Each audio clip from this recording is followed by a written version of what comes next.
আচ্ছা, আমি খালেদ মহিউদ্দিন। নির্বাচনে গিয়ে আসছে, জুলাই সনদের ক্ষেত্রে ঐক্যমত হবে হবে না সেগুলি নিয়ে কথা আছে, কিন্তু সব কিছু ছাপিয়ে সামনে এসে দাঁড়িয়েছে মব।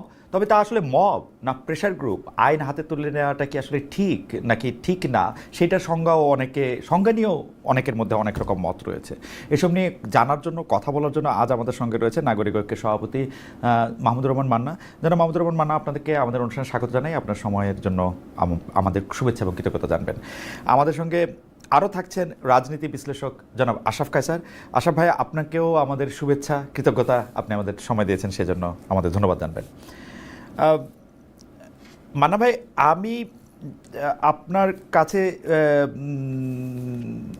যে বিষয়টা নিয়ে আসতে চাই সেটা কিছুটা আমি ইন্ট্রোতে বলতে চেষ্টা করেছি, কিন্তু সেটা নিয়ে আসলে আমার গুছিয়ে বলার ভাষাটা নাই। কারণ হচ্ছে আজকে আমি ডিআরইউতে মঞ্চ ৭১-এর গোল টেবিল আলোচনা যেভাবে স্লোগান দিয়ে, প্রায় গায়ে হাত দিয়ে, মানে মারধর না করেও কানের কাছে গায়ে হাত দিয়ে, কাউকে কাউকে গায়ে হাত দিয়েও যেভাবে তুলে দেওয়া হলো, এইটা আসলে কতটা যৌক্তিক?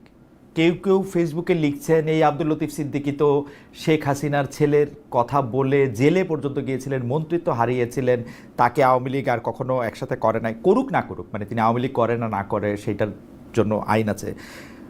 মানে এটা কি, মানে আমরা এটা নিয়ে প্রশ্ন তুললে আমরা আমরা আমরা দেখছি যে জবাব এরকম আসছে যে এটা প্রেশার গ্রুপ। আওয়ামী লীগকে আসলে রাজনীতি করতে দেওয়ার সময় বা যারা আওয়ামী লীগ ভাবাপন্ন তাদেরকে আসলে এই গণতন্ত্রের যেগুলি সংজ্ঞা বা বৈশিষ্ট্যের মাপকাঠিতে তাদের মাপা যাবে না। আমরা একটু আপনার কাছে শুনতে চাই একই ব্যাপার আসলে আশরাফ কায়সার ভাই আপনার কাছেও শুনতে চাই। আগে একটু আমরা মান্না ভাইকে শুনে আসি যে এটা আপনারা আসলে কীভাবে দেখতেছেন, এটা কি ঠিকই হইতেছে? মানে আমরাও কি গিয়ে ওনাদের কানের কাছে গিয়ে বলবো আওয়ামী লীগ ধর, জেলে ভর বা গায়ে হাত দিব? মানে আমাদের কি করা উচিত যদি একটু বলেন। মান্না ভাইকে আমি শুনতে পাচ্ছি না। জি, এখন শুনতে পাচ্ছি। আমরা তো এরকম করছি না। আমরা এরকম করবার ব্যাপারে উৎসাহ দিচ্ছি না। কারণ হচ্ছে এগুলো করা ওই ঔচিত্যবোধের কোনো ব্যাপারই নেই এটার মধ্যে। ঘটনাটা আমি দেখেছি, যেমন আমি বলি, লতিফ সিদ্দিকী ভাইকে তো আমি খুব ব্যক্তিগতভাবে চিনি। তার মন্ত্রিত্ব থেকে বাদ যাওয়া, তারপরে তার কেন্দ্রীয় কমিটির সদস্যপদ বাদ যাওয়া, জেল খাটা। জেলে যখন উনি ছিলেন তখন আমি তাকে দেখতে গিয়েছিলাম পিজি হাসপাতালে, জেলের মধ্যে না। তখন তার কথাবার্তা আমি শুনেছি, খুবই মানে একটু পাগলাটে টাইপের, খ্যাপা টাইপের, কিন্তু মনটা খুবই পরিষ্কার। এটা আমি একদম ওপেনলি বলছি। এখন যারা যারা তার সাথে আজকে যে আচরণই করেছে, যাই করেছে, তারপরেও আমি বলবো। আর আসলে যখনই মনে হয় বলে ফেললেন, যেমন সজীব ওয়াজেদ জয় সম্পর্কে যে কথাগুলো বলেছিলেন, একেবারে আন্তরিক অভিব্যক্তি প্রকাশ ছিল। পরে রাজনৈতিক বা দলীয় চাপের কারণে সেটাকে একটু টুইস্ট করে একভাবে একটা শেপ দেওয়ার চেষ্টা করলেও বোঝা গেছে যে উনি তার কথায় ছিলেন। সবচেয়ে বড় কথা, আমি এখানে আসবার আগে দেখলাম যে একটা ভিডিওতে দেখানো হচ্ছে যে সবাই তাকে বিভিন্ন রকম প্রশ্ন করছে, উনি তার জবাব দেওয়ার চেষ্টা করছেন। তারপর তাকে জিজ্ঞেস করেছে যে আপনি জুলাইয়ের সময় কি করেছেন, কোথায় ছিলেন? তো উনি বললেন, আমি তো জুলাই আন্দোলন সমর্থন করেছিলাম, আমি তো বলেছিলাম যে এই সরকারের পদত্যাগ করা উচিত। আমার সঙ্গে আছেন আমরা সেন্ট্রাল কমিটির একজন সদস্য, তার বাড়ি টাঙ্গাইল। উনি আমাকে এর আগে এই কথা বলেছেন যে উনি জুলাই আন্দোলন যখন মোটামুটি জমজমাট হয়ে যাচ্ছে তার আগেই উনি বলেছিলেন যে যে যতদূর পর্যন্ত পরিস্থিতি গেছে তাতে তার পদত্যাগ করা উচিত। ওনাকে জিজ্ঞেস করছে আপনি এখানে এলেন কেন? উনি সেটা বলছে, আমাকে বলা হলো যে এইখানে এই বর্তমান পরিস্থিতি বলে কিছু কথাবার্তা বলা হবে, অন্য কোনো কিছু ভেবে আমি আসি, নর্মালি আসছি। কিন্তু আর একটা দিকে আমি আপনাকে বলি, যে এই যারা অর্গানাইজ করেছে ৭১ মঞ্চ, সম্ভবত নাম, বা মঞ্চ ৭১ যেটাই বলুক, তারা বেশ কিছুদিন ধরে এখানে করে গিয়ে কথাবার্তা বলছিল বিভিন্ন রকম। সরাসরি আওয়ামী লীগের পক্ষে বলছিল না, কিন্তু কর্তারে সেই মানুষগুলো আওয়ামী লীগ করা মানুষ, এবং সেই মানুষগুলো খুব স্পট আছে, তাদের মামলা আছে, সেরকম তারা প্রকাশ্যে ঘুরে ঘুরে বেড়াতে পারে। এবং সেখানে গিয়ে তারা এক ধরনের সরকারি বাড়াবাড়ি, যেটা আসলে আওয়ামী লীগের উপর করা হচ্ছে, নাম না বলে বলছে, সেগুলোর কথা বলছে, একটা লিফলেট দিয়েছে। ধারণাটা প্রায় প্রতিষ্ঠিত হয়ে গেছিল যে এরা আসলে আওয়ামী লীগেরই আর একটা ফ্রন্টের মতো ওপেন করেছে, যেটা দিয়ে বিভিন্ন রকম সেমিনার সিম্পোজিয়াম করবে, কথাবার্তা বলবে, এক ধরনের ক্যাম্পেইন বিল্ড আপ করবে। আমি ধারণা করি যে সেই রকম চিন্তা থেকে এই রিয়াকশনটা হয়েছে। ওকে, খালেদ, আপনি নিশ্চয়ই খেয়াল করেন যে জি। যে না, আপনি শেষ করেন মান্না ভাই, শেষ করেন মান্না ভাই। আমি একটু এই মাঝখানে যে বলতে চাইছিলাম যে আমরা মান্না ভাইকে একটু আস্তে শুনতে পাচ্ছি। আমি একটু যদি আবির ভাইয়ের অনুরোধ করি যে আবির ভাই একটু সাউন্ডটা বাড়ানো যায় কিনা, আমাদের দর্শকরাও একটু কম শুনতে পাচ্ছেন মান্না ভাইকে। জি মান্না ভাই, আপনি বলেন। না ঠিক এটা আছে, আপনি এটা হয়তো স্বাভাবিকভাবে আমার বলেন, এটা টেকনিক্যালি আমার আমার কণ্ঠের দুর্বলতা হতে পারে, যেরকম করে আহ, কাজ আশরাফ কায়সার বলতে পারবে তার কণ্ঠ যত বড় শোনা যাবে, আমারটা হয়তো অত বড় শোনা যাবে না।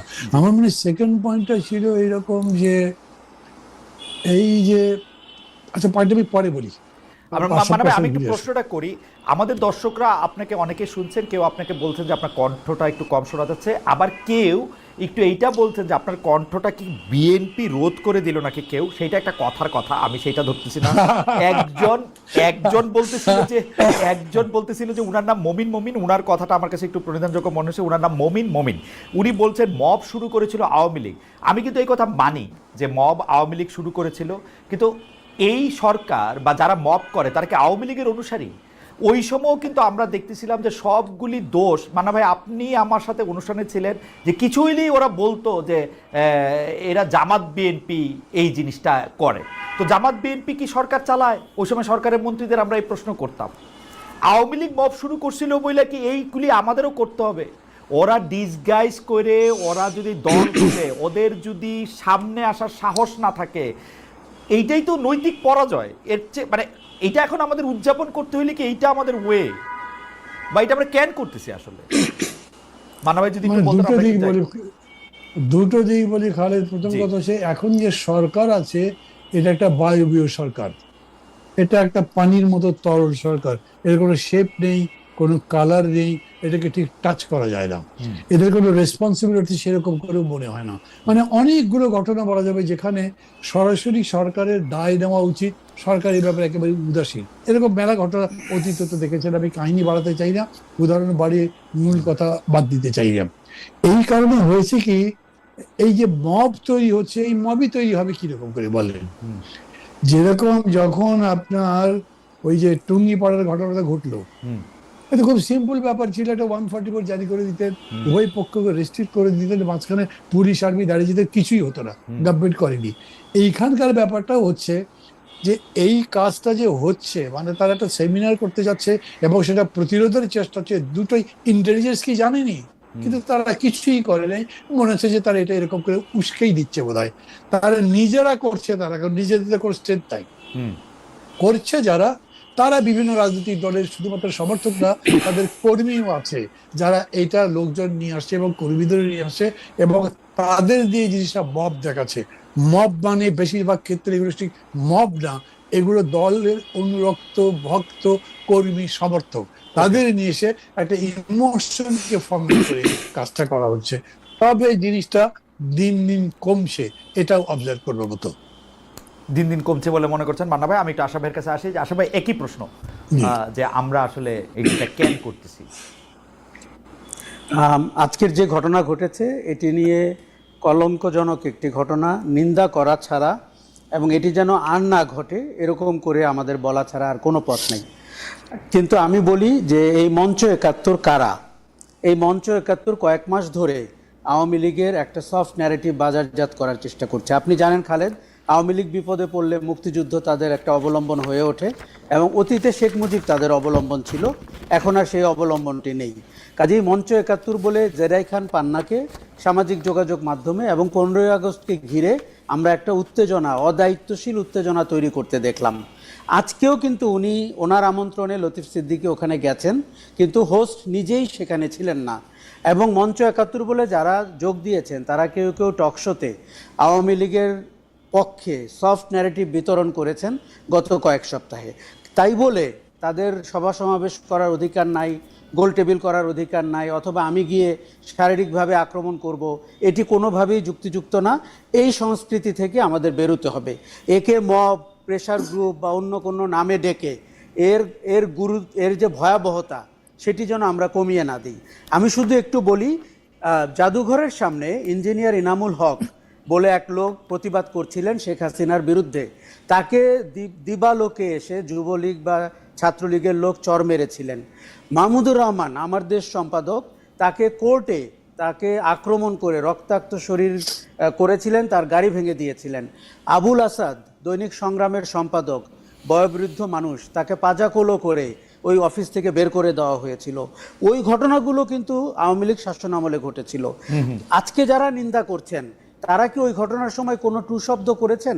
আপনি অন্তত দৈব চয়ন পদ্ধতিতে 5টা খোঁজ করে দেখেন, আপনি উত্তর পাবেন না। তার মানে তাদের মানবাধিকার সেন্স অথবা মত প্রকাশের স্বাধীনতার সেন্স এটা কিন্তু মুখ চিনে সিলেক্টিভ, আমল চিনে।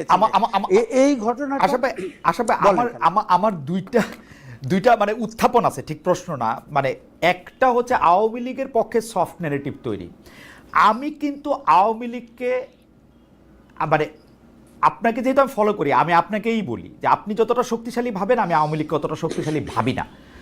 আমার পক্ষে যুক্তি হইল, আমি 2023-এর অক্টোবরে বলছিলাম যে শেখ হাসিনা আপনি আপনার পদ থেকে পদত্যাগ করেন, তারপর শেখ রেহানাকে বানান প্রধান নির্বাচন কমিশনার, তারপরও আপনি অধিকাংশ আসনে হারবেন। কারণ এই যে সফট নেগেটিভ তৈরি করেন আর আপনি যাই করেন, আপনার কাছে যদি রাষ্ট্র ক্ষমতা না থাকে, আপনি আসলে আওয়ামী লীগরে আমি অত বড় দল মনে করি না। ছাত্রলীগ যুবলীগ সম্পর্কে আমি মনে করি ছাত্রলীগ যুবলীগ একটি গালি। ছাত্রলীগ যুবলীগ ওই সময় মাহমুদুর রহমান সাহেবের সাথে কি করছে, আবুল আসাদ সাহেবের সাথে কি করছে, এনামুল হক সাহেবের সাথে কি করছে, তারপরে 100 বার ধান কাইটাও 50,000 বার আমাদের পায়ে ধরেও কিন্তু ওরা আমাদের মনে আর আসে না। এটা একটা গালি, প্রতিষ্ঠিত গালিতে পরিণত হয়েছে ছাত্রলীগ যুবলীগ, আপনি যাই বলেন। মানে এইটার ক্ষেত্রে মানে আমরা যখন কাউন্টার নেগেটিভ দাঁড় করায় আসা ভাই, বিশেষ করে আমি দেখছি যে আপনি ওপিনিয়ন লিডার হিসাবে আপনি কিন্তু অনেক, আমার আপনার কাছে জানতে ইচ্ছা করে যে এই কাউন্টার নেগেটিভটার তো শেষ তো হইব না। আমরা তো আওয়ামী লীগের এগুলি পামু, তার আগে গেলে আওয়ামী লীগ জাসদের লোকে কি করছে পামু, জিয়াউর রহমান সাহেব বিএনপি প্রতিষ্ঠা করার সময় কি করছে পাইলে এগুলি পামু। আপনি এগুলি আরো ভালো করতে পারবেন, মান্না ভাই তো কালা সাক্ষী। এইটা মানে এটা আমরা করবো কিনা, মানে আমি সাজেশন চাইতেছি যে এইটা আসলে ঠিক হবে। খালেদ, আমার স্ট্রং সাজেশন হচ্ছে এই পথ অবলম্বন করা যাবে না, এই পথের শেষ হতে হবে। অতীতের দিকে তাকালে আপনার মনে প্রতিহিংসা জাগবে, ক্ষোভ জানবে, হতাশা জাগবে, কিন্তু এইটা কোনো পথ না। আরেকটা জিনিস, যেই গৌরবোজ্জ্বল গণ অভ্যুত্থান হয়েছে এবং যেই রকমভাবে পলায়ন করেছেন শেখ হাসিনা এবং তার দুঃশাসন, তারপরে এটি মানানসই না। তৃতীয় হচ্ছে, যারা এই মব ভায়োলেন্সের সাথে যুক্ত এই লোকগুলো কারা? এই লোকগুলো অদায়িত্বশীল, তাদের গণ অভ্যুত্থানে তেমন কোনো ভূমিকা নাই, তারা একটা ভালনারেবল রাজনৈতিক সময়ের সুযোগ নিচ্ছে। আমি বরঞ্চ বলবো এরা গণ অভ্যুত্থানের বিপক্ষ শক্তি, কেননা গণ অভ্যুত্থানের ভেতর দিয়ে মানুষের মধ্যে যে আশা আকাঙ্ক্ষা জেগে উঠেছিল, এই আইন বহির্ভূত কর্মকাণ্ডগুলো মানুষকে বিভ্রান্ত করছে, বিচলিত করছে এবং হতাশ করছে। কাজেই আমি কোনোভাবেই বলছি না it can continue, it cannot. আরেকটা জিনিস হচ্ছে যে আওয়ামী লীগকে আমি অত শক্তিশালী মনে করি না, কিন্তু আমি তাদের কালচারাল হেজিমনি অথবা তাদের সফট ন্যারেটিভ তৈরি করার যে ফ্যাক্টরি, সেটিকে মনে করি। আপনি আজকে খেয়াল করবেন, আজকের ঘটনার পরে সামাজিক যোগাযোগ মাধ্যমে বলা হয়েছে মুক্তিযুদ্ধের উপরে আক্রমণ হয়েছে, মুক্তিযোদ্ধার উপরে আক্রমণ হয়েছে। এখন একজন মুক্তিযোদ্ধা যদি অপরাধ করেন অথবা দুঃশাসনের সঙ্গী হন অথবা ফ্যাসিবাদী শাসনের কলকাঠি নেড়ে থাকেন, তার উপরে আক্রমণ করলে এটা আওয়ামী লীগের একটা চিরায়ত হচ্ছে, এটা মুক্তিযুদ্ধের উপরে। কিন্তু তারা যখন দুঃশাসন করছিলেন তখন কিন্তু বলেন নাই যে মুক্তিযুদ্ধের দুঃশাসন চলছে, তার মানে বেছে বেছে তাদের একটা বয়ান আছে না। কিন্তু আশা ভাই এই মুক্তিযুদ্ধের এই দোকানদারি থেকেও তো আমাদের মুক্তিযুদ্ধকে বাঁচাইতে হবে, আওয়ামী দোকানদারি থেকে। কিন্তু আমরা তো উল্টাটা দেখতেছি, আমরা তো দেখি যে এক লোক ডাকসুতে দাঁড়াবে, সে বলবে রশিদ মিনাজ হচ্ছে বীরশ্রেষ্ঠ, মতিউর রহমান হলো হাইজ্যাকার, এবং এটার কেউ প্রতিবাদ করবে না। মানে আওয়ামী লীগের দোকানদারি থেকে তো মুক্তিযুদ্ধ আমাদের বাঁচাইতে হবে। মানে মুক্তিযুদ্ধের, দেখুন, মুক্তিযুদ্ধকে আওয়ামী লীগ দলীয়করণ করে ফেলেছে, তার সব অপকর্মের জন্য মুক্তিযুদ্ধকে সে ব্যবহার করেছে। আপনি খেয়াল করে দেখুন, 1 লক্ষ মুক্তিযোদ্ধা যদি থাকে, আওয়ামী লীগ আমলে 3.25 লাখ মুক্তিযোদ্ধা হয়েছিল। এমনকি আমরা শুনেছি ওই মন্ত্রী নিজেও মুক্তিযোদ্ধা ছিলেন না। এই হচ্ছে আওয়ামী লীগের মুক্তিযুদ্ধের চেহারাটা। আপনার সাথে আমি পুরোপুরি একমত, আওয়ামী লীগের হাত থেকে মুক্তিযুদ্ধকে রক্ষা করতে হবে, কিন্তু এখন যেভাবে চেষ্টা করা হচ্ছে এটা সাংঘাতিক সুইসাইডাল, এবং তাতে করে ওই ন্যারেটিভে বাংলাদেশ ফেরত যাচ্ছে, আওয়ামী লীগের বিকৃত ন্যারেটিভে। কাজেই খুব সচেতনভাবে খেয়াল করতে হবে এরা আদৌ দেশের পক্ষের শক্তি কিনা, গণতান্ত্রিক রাজনীতির পক্ষের শক্তি কিনা। আমি পরিষ্কার আপনাকে বলে দেই, কিছু ইন্ডিভিজুয়াল তারা পাওয়ার পেয়ে গেছেন, তারা অন্তর্বর্তী সরকারের অংশ, তারা মব ভায়োলেন্সের ক্রীড়ানক এবং তারা দেশে বিদেশে থাকেন, ইউটিউব পরিচালনা করেন। তারা চান না এ দেশের গণতান্ত্রিক রাজনীতি আবার স্থিতিতে ফেরত আসুক। তারা চান এই অচলাবস্থা চলতে থাকুক, তাহলে তাদের গুরুত্ব তৈরি হবে। তারা কিন্তু অ্যানার্কিস্ট, কাজেই তারা কারো বন্ধু না, এই কথাটা পরিষ্কার বলতে চাই। আশরাফ ভাই, আপনার কাছ থেকে এইটার আমি আবার একটু মানে এটা আপনি আর একটু ইলাবোরেট করবেন কিনা। আমরা আপনার কাছে যেহেতু আপনি মত মরল, মানে অ্যানার্কিস্ট আমরা বলতেছি বটে, কিন্তু এখন একটা রাষ্ট্রের যোগাযোগের ছাত্র হিসাবে আমি মনে করি যে রাষ্ট্রের চাহিদা যদি থাকে যে আমি 15 বছর 25 বছর 1500 বছর শোষিত হয়েছে, আমি এখন অ্যানার্কিজমের মধ্যে দিয়ে যাইতে চাই, সব কিছু ভাইঙ্গা চড়ে ফেলতে চাই, আমি গিলেটনের মাধ্যমে যাদের মানে পোশাক আশাক তাদেরকে আমি কতল করতে চাই, এইটা যদি হয় আমার মানসিকতা, কারণ আমি বঞ্চিত, এইটারও তো আমি আসলে খুব বেশি কেমনে এটাকে মানা করব, ওইটা জায়গা থেকে আমি আপনার কাছে আসতেছি। মান্না ভাই, আমি আপনার কাছে একটু জানতে চাইবো যে আপনি তো অনেক দিন রাজনীতির সাথে সরাসরি যুক্ত, মানে সেটা যদি 40 বছর থেকেও তার চেয়েও বেশি যদি ছাত্র রাজনীতি এটা তো আমরা যখন জয়ী হই বা কোনো কিছুর উপরে যখন আমরা জয়লাভ করি, তখন পরাজিতের উপরে আমরা আক্রোশটা কেন দেখাই? মানে পরাজিতর ক্ষেত্রে আমরা কেন এরকমটা দেখাইতে পারি না যে ও আচ্ছা তোরা হেরেছিস, এখন আমাদের থেকে সাজেশন নে, আমাদের কথা মেনে চল, তোদেরকে এটা করে দিচ্ছি, এইটা না হয়ে আমাদের আক্রোশটা কেন থাকে? মানে আমরা তো জিতে গেছি, যেটা মানে মরাকে মারতে আমরা কেন পছন্দ করি? মান্না ভাই, এটা যদি ধরেন এরকম যদি হয় যে একটা নির্বাচন হয়েছে, একটা পিসফুল নির্বাচন, তাতে একদল জিতেছে আর একদল হেরেছে, তখন এই প্রশ্ন আপনি করতে পারবেন না। এরকম উদাহরণ বাংলাদেশেই আছে যে মোটামুটি ভালো নির্বাচন হওয়ার পরে সম্পর্ক ভালো গেছে, অত বড় মানে হুড় হাঙ্গামা হয়নি। কিন্তু যদি এমন হয় যে আগে থেকেই সম্পর্কটা খুবই তিতা হয়ে গেছে, একেবারে বিদ্বেষ ধরে হিংসার জায়গায় চলে গেছে, তাহলে জেতার পরে হিংসার ক্রোধ তোলার আকাঙ্ক্ষা সবার মধ্যে হয়ে যায়। এটা মানুষের মধ্যে বোধহয় প্রবৃত্তি। যেমন ধরেন যে ঘটনাটা ঘটেছে 15 বছর ধরে, বিশেষ করে সর্বশেষ বিজয়ের প্রাক্কালে এই 40-45 দিনে, মাত্র 40-45 দিনের মধ্যে মনে করেন প্রায় 1,500 লোক মারা গেছে। যেভাবে মারা গেছে এগুলো সব দেখেছে, তো ফলে এইরকম একটা আবেগ, এই একটা ক্রোধ আক্রোশ জন্মানো খুব স্বাভাবিক। আমি মনে করি এটা নিয়ে প্রশ্ন করলে খুব লাভ নেই। এটা যদি আপনার নিজের ক্ষেত্রে হতো, মানে আপনার নিজের ধরেন কোনো আত্মীয় স্বজন বন্ধু বান্ধবের উপরে এরকম একটা অত্যাচার হচ্ছে আপনার নিজের মনে হয়, তখন আপনার মধ্যে এরকম রিয়াকশন হতো, এটা আমি মনে করি। এটাই স্বাভাবিক। জাতিগত সেই বিদ্বেষও হতে পারে, আবার গোষ্ঠীগত হতে পারে, দলগত হতে পারে, সেরকম করে চলছে। এটা তারই বহিঃপ্রকাশ, অন্য কিছু না। কিন্তু যেমন ধরেন এই ঘটনার পরে আমি বলি আপনাকে, দুটো দল মনে করে আমি বলি, অনেক দল আমি বলতে পারি, আমি আমার নিজের দলকেও একটা দিকে রাখতে পারতাম, কিন্তু জামাত ইসলাম আওয়ামী লীগ বা জামাত ইসলামের সাথে বাকি যারা প্রগতিশীল গণতান্ত্রিক দল, তারা চোখে চোখে কথা বলে নেই, সামনাসামনি দেখেনি, পাশাপাশি বসে নাই। তারা এখন বসেছে, বসবার পরে প্রায় মাস 2 ধরে কথাবার্তা বলেছে, এবং সেই কথাবার্তার মধ্যে এরকম হয়েছে, শেষে দেখেন এখন হচ্ছে যে এক পক্ষ আরেক পক্ষ এরকম বলছে যে সে গণতন্ত্র ধ্বংস করার চেষ্টা করছে, সে নির্বাচন বাধাগ্রস্ত করার চেষ্টা করছে, মনে মনে কিন্তু আরো বেশি গালি দেয়। কিন্তু তারপরেও এখন এইটা অনেক সুশীল ভাবে বলবার চেষ্টা করা হচ্ছে, একদম আক্রোশ বিদ্বেষের ছোঁয়া ছাড়া বলা হচ্ছে। এবং ওই যে সভাটা চললো এতদিন ধরে, যেটা আপনার ওই কি বলে ঐক্যবদ্ধ কমিশনের মধ্যে হয়েছে, সেটার পিসফুল এন্ডিং হয়েছে, সেটা ওয়াইন্ড আপ করা গেছে। আগে তো দুইজন বড় প্রতিবারের জনপ্রিয়তা টকশো করতে গিয়ে বলে যে মারামারি লেগে গেছে, ঝগড়া করতো, এখন ওই জায়গাটা নাই। ফলে এটা আমি মানি যে আক্রোশের বিষয়টা আছে, প্রতিহিংসার ব্যাপারটাও আছে, হয়েছে, দেখা গেছে। কিন্তু এখন যেটা দেখছেন, এইটাকে যদি আপনি ওইভাবে বলেন, মানে যে মবক্রেসির প্রশ্ন বললেন, এই মবের বেশিরভাগ আমি বলছি একদম একটা অর্গানিক মব নয়, এটা কিন্তু এটা অনেকটা ম্যানুফ্যাকচার্ড মবের মতো, যার মধ্যে দলীয় পরিচয় আছে। আজকে যারা যারা এই কাণ্ডটা করেছে আপনার ডিএনইউতে, তাদের মধ্যে অনেক অন্যান্য দলের লোকজন ছিল, তাদের ভূমিকা ছিল, এবং বিভিন্ন জায়গাতে তাদের ভূমিকা দেখা যাচ্ছে। এবং যত জায়গাতে মব তৈরি হয়েছে, আমি নিজে যতখানি খোঁজ খবর নিতে গেছি, আমি দেখেছি জায়গা ভেদে এই মবের বেশিরভাগ পরিচয় দলীয়। এই জন্য এরকম হয়েছে। আর এই দলীয় জিনিস আপনি যদি উস্কাতে থাকেন তাহলে তো সেরকম হবেই। আর যদি সেটার পেছনে আপনি একটা কিছু পাইয়ে দেবার, কিছু লাভ হবার সম্ভাবনার কথা বলেন, তাহলে তো আরো হবে। মানে এটাই ভাই, আমি মনে করি।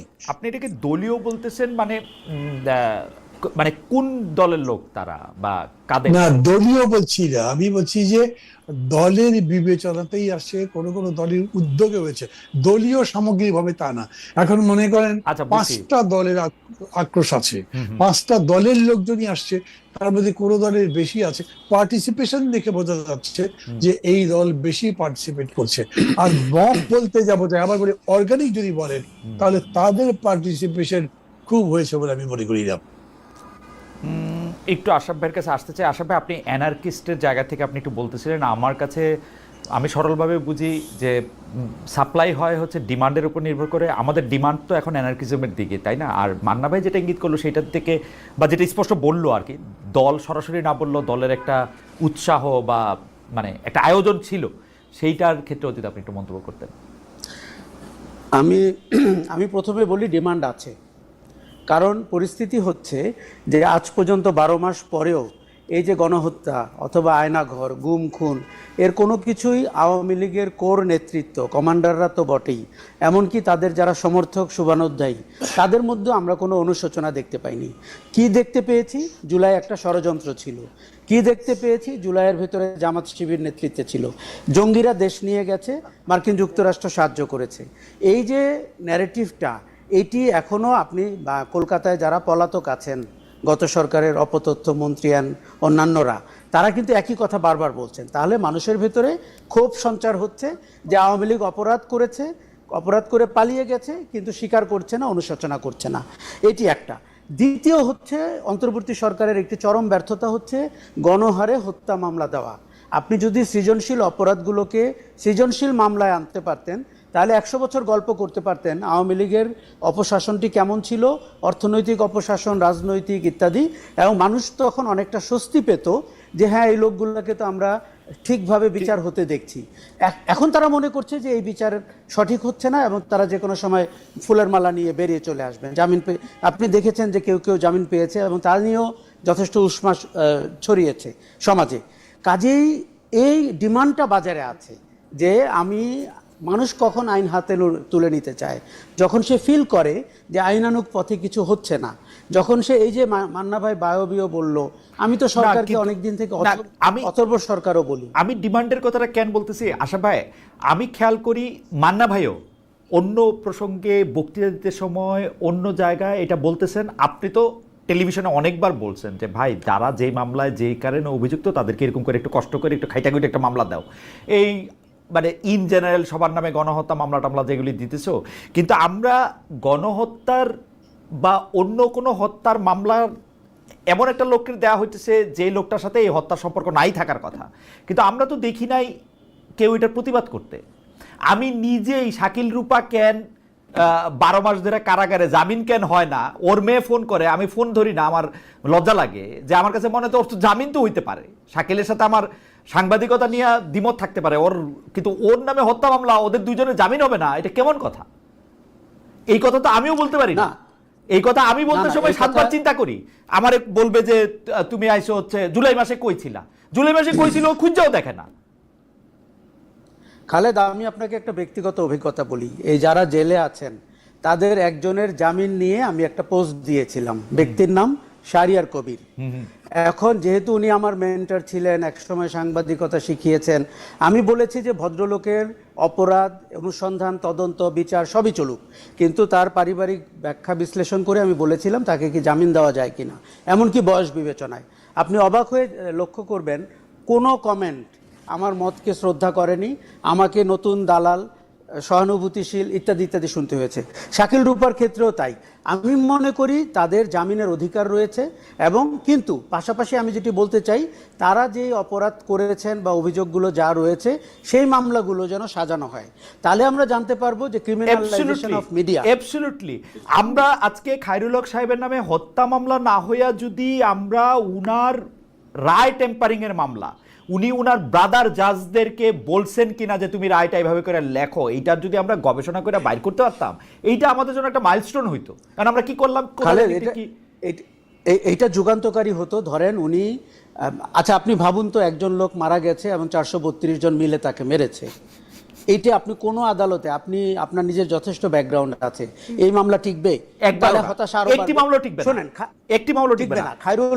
খায়রুল হক কোনো ব্যক্তিকে হত্যা করেনি, খায়রুল হক গণতান্ত্রিক প্রক্রিয়াকে হত্যা করেছে। কাজেই খায়রুল হকের বিরুদ্ধে মামলাটা ওইটা হইতে হবে। আমাদের সমস্যা হচ্ছে আমাদের পুলিশ এবং বিচার বিভাগ এই যে সৃজনশীল অপরাধ, এই জায়গাগুলোতে হাঁটতে পছন্দ করেন না। আপনাকে আরও তিতা সত্য বলি, এই মামলাগুলো দিয়ে পুলিশ যে নতুন বাণিজ্য করছে, হাসিনার আমলে এক রকমের বাণিজ্য করেছে তারা, এখন আবার অন্তর্বর্তী আমলে, বিপ্লব পরবর্তী আমলে তারা আরেক রকমের মামলা করছে, এবং বিচারালয়গুলোতে, বিশেষ করে নিম্ন আদালতে একই ঘটনা ঘটছে। এবং বিএনপি সেই বাণিজ্যের মানে খুব ভালো পার্টনার হয়েছে। সবগুলি ঢাকার বাইরে নাকি সবগুলি মামলা বিএনপি লোকেরা দিতেছে এগুলি বৈশা বৈশা, এবং পয়সাও নিচ্ছে স্বাভাবিকভাবেই। আবার সরকার যখন বলে যে জনগণ মামলা দিবে, আমরা কি করব, এটি অত্যন্ত অদায়িত্বশীল। বিশেষ করে আইন উপদেষ্টা যদি এই কথা বলেন, আমাদের শুনতে খুব খটকা লাগে। দেখুন, বিএনপি, জামাত, এনসিপি যেহেতু একটি পার্টি মাঠ থেকে পালিয়ে গেছে, তারা আসলে কেউ প্রস্তুতি ছিল না এই পরিবর্তনের জন্য। শোনেন, জনসভায় কথা বলা সহজ, হাসিনা তুই বিদায় হও, কিন্তু বিদায় হয়ে যাওয়ার আগে আমি তো দোষ দিই হাসিনাকে। 15 দিন সময় দেওয়া উচিত ছিল যে আমি পালিয়ে যাওয়ার সিদ্ধান্ত নিচ্ছি, আপনারা কি করবেন দেখেন, কি ধরনের আলোচনা, ঐক্যমত্য সরকার, তাহলে অন্তত দেশটা কিছুটা স্বস্তি পেত। দেশ স্বস্তি, আমি ক্ষমতায় থাকবো না আর দেশ স্বস্তিতে থাকবো, এটা আমার চাওয়া হবে এই পৃথিবীতে। আমি জোকিংলি বলছি, আমি মানে মানে এটা তো মান্না ভাই আরো ভালো বলতে পারবে। বিশ্ববিদ্যালয়ের একজন বিএনপি পন্থী শিক্ষক রিট করছিল হরতাল করা যাবে না বাংলাদেশে, রিট, সেইটা উনি গিয়া ওইটারে পার্শ্বটার্শ্ব করে আসলো, এরপর আবার বিএনপি বিরোধী দলে চলে গেল, উনি আর রিট আর ওই আদালতেও যায় না, ওই মামলা কিন্তু আছে এখনো পেন্ডিং। মান্না ভাই একটু আমাদের কাছে, মান্না ভাইয়ের কাছে একটু জানতে চাই, মান্না ভাই এই যে অ্যানার্কিস্ট বলা, তারপরে হচ্ছে যে আমরা আসলে অ্যানার্কিটাই চাইতেছি কিনা, এইটাই আমাদের চাওয়া কিনা। আপনি কিছুটা বলছেন যে যে মানুষের তো আসলে সামনাসামনি কিছু ক্ষোভ, কিছু ক্রোধ তো থাইকাই যায়, কিন্তু আমরা এর থেকে মানে ওভারকামটা কেমনে করবো? দেখেন, আমরা যখন এই কথা বলতেছি তখন একজন মেসেজ পাঠাতেছে, খালেদ মহিউদ্দিন, আপনি আওয়ামী লীগকে গণহত্যাকারী দল বলেন, তাদের ক্ষমা চাওয়া উচিত মনে করেন, তাদের সাথে কথা বলতে চান না, ভালো কথা, কিন্তু আপনার কাছে 30 লক্ষ মানুষ হত্যাকারী দল কই ক্ষমা চেয়েছে জানাবেন। মানে এটা শেষটা মানে আমরা আসলে রাজনীতিটা বা মানে এই অংশগ্রহণটা আমরা 5 বছর পরে কই দেখতে চাই? আর ট্রুথ অ্যান্ড রিকনসিলিয়েশনের একটা কথা উঠতেছিল যে তাদের মধ্যে কোনো অনুশোচনা আছে কিনা, তারা এটা একবারও বলছে কিনা, এটা বলার কোনো সুযোগ আমরা দিছি কিনা, সেইটার ব্যাপারটা একটু মানা হয় আমাদের, মানে এটা কোনো ফরম্যাটে তারা বলতে পারতো কিনা, যেখানে তাদের নেত্রী নাকি, আমি জানি না এটা এআই কিনা, তাদের নেত্রী শেখ হাসিনা বলেন যে তিনি এখনো বাংলাদেশের প্রধানমন্ত্রী। মানে এটা খুবই ইন্টারেস্টিং, কিন্তু অনুশোচনা বলতে পারেন উনি বলতে পারেন, ওনার স্বভাবে এরকম আছে, আমি এটা বিশ্বাস করি। আর একজন বিশ্বাস নাও করতে পারি, সত্য কথা। আগে আমাকে বলেন, আমাকে কি শোনা যাচ্ছে ঠিক মতো? এখন একটু ভালো শোনা যাচ্ছে, জি মানা ভাই, বেটার। আচ্ছা, তাইলে আমি আপনাকে বলি, প্রথম কথা কি জানেন, আমাদের যে বিগিনিং, না মানে বিগিনিং বলছি, যে এই অভ্যুত্থানের বিজয়ের মুহূর্ত থেকে যদি শুরু করেন, একটা বিরাট মানে আকাঙ্ক্ষা মানুষের মধ্যে তৈরি হয়েছিল, নিউ বাংলাদেশ। এই নিউ বাংলাদেশ মানে পুরো কোনো অন্যায় অত্যাচার ইয়ে থাকবে না, সবকিছু ভালো হয়ে যাবে।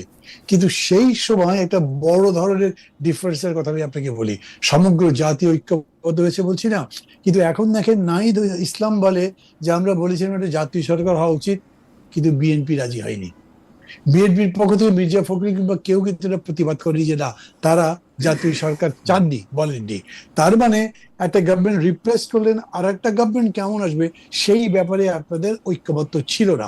আমি এই কথাটা কেন বললাম, আর একটা গভর্নমেন্টের ক্যারেক্টার, একটা গভর্নমেন্টের স্ট্রাকচার আপনি ডিফাইন করতে পারেন নাই, কিন্তু আশা আকাঙ্ক্ষাটা তুঙ্গে তুলে দিয়েছেন। আপনিও যে প্রশ্ন করছেন, আমিও যে জবাব দেওয়ার চেষ্টা করছি, সেই জবাবটা হচ্ছে এরকম, আমাদের প্রত্যাশা বা আকাঙ্ক্ষার সাথে আমাদের প্রাপ্তি একেবারে মিলছে না, অতএব প্রশ্ন করছি এটা ওটা উল্টা পাল্টা সিধা সব রকম প্রশ্ন করছি। আপনি যে জিজ্ঞেস করলেন না, এই যে অ্যানার্কি, অ্যানার্কি মানে কি? যার মধ্যে কোনো থিওরি নাই, কেবলমাত্র ভাঙচুর। নৈরাজ্য জিনিসটাই এরকম যে যার মধ্যে কোনো ইথিক্স নাই, কোনো ডাইরেকশন নাই। কিন্তু বাংলাদেশে একটা আপনার সংস্কার প্রক্রিয়া চালু আছে, সমস্ত মানুষ মনে করছে আমরা সবকিছু বদলে ফেলবো, নতুন কিছু জিনিস নিয়ে আসবো এবং সেটা সবার জন্য সুখকর হবে, যেটা আমরা এনজয় করতে পারবো। রিয়েলিটি হচ্ছে এরকম কোনো কিছু হয়নি। অতএব আপনি নিশ্চয়ই জানেন যে যে বুয়েটের ছেলেরা না মানে আন্দোলন ভাই করছে আপনার 3 দফা। মানে ভাই আপনি আগে মাঝখানে এই কথা একটু বলেন না। আপনি বলতেছেন জনগণের মধ্যে আকাঙ্ক্ষা তৈরি হয়েছিল। আমি যদি এটা চ্যালেঞ্জ করি, জনগণের মধ্যে এই আকাঙ্ক্ষা তৈরি হয় নাই।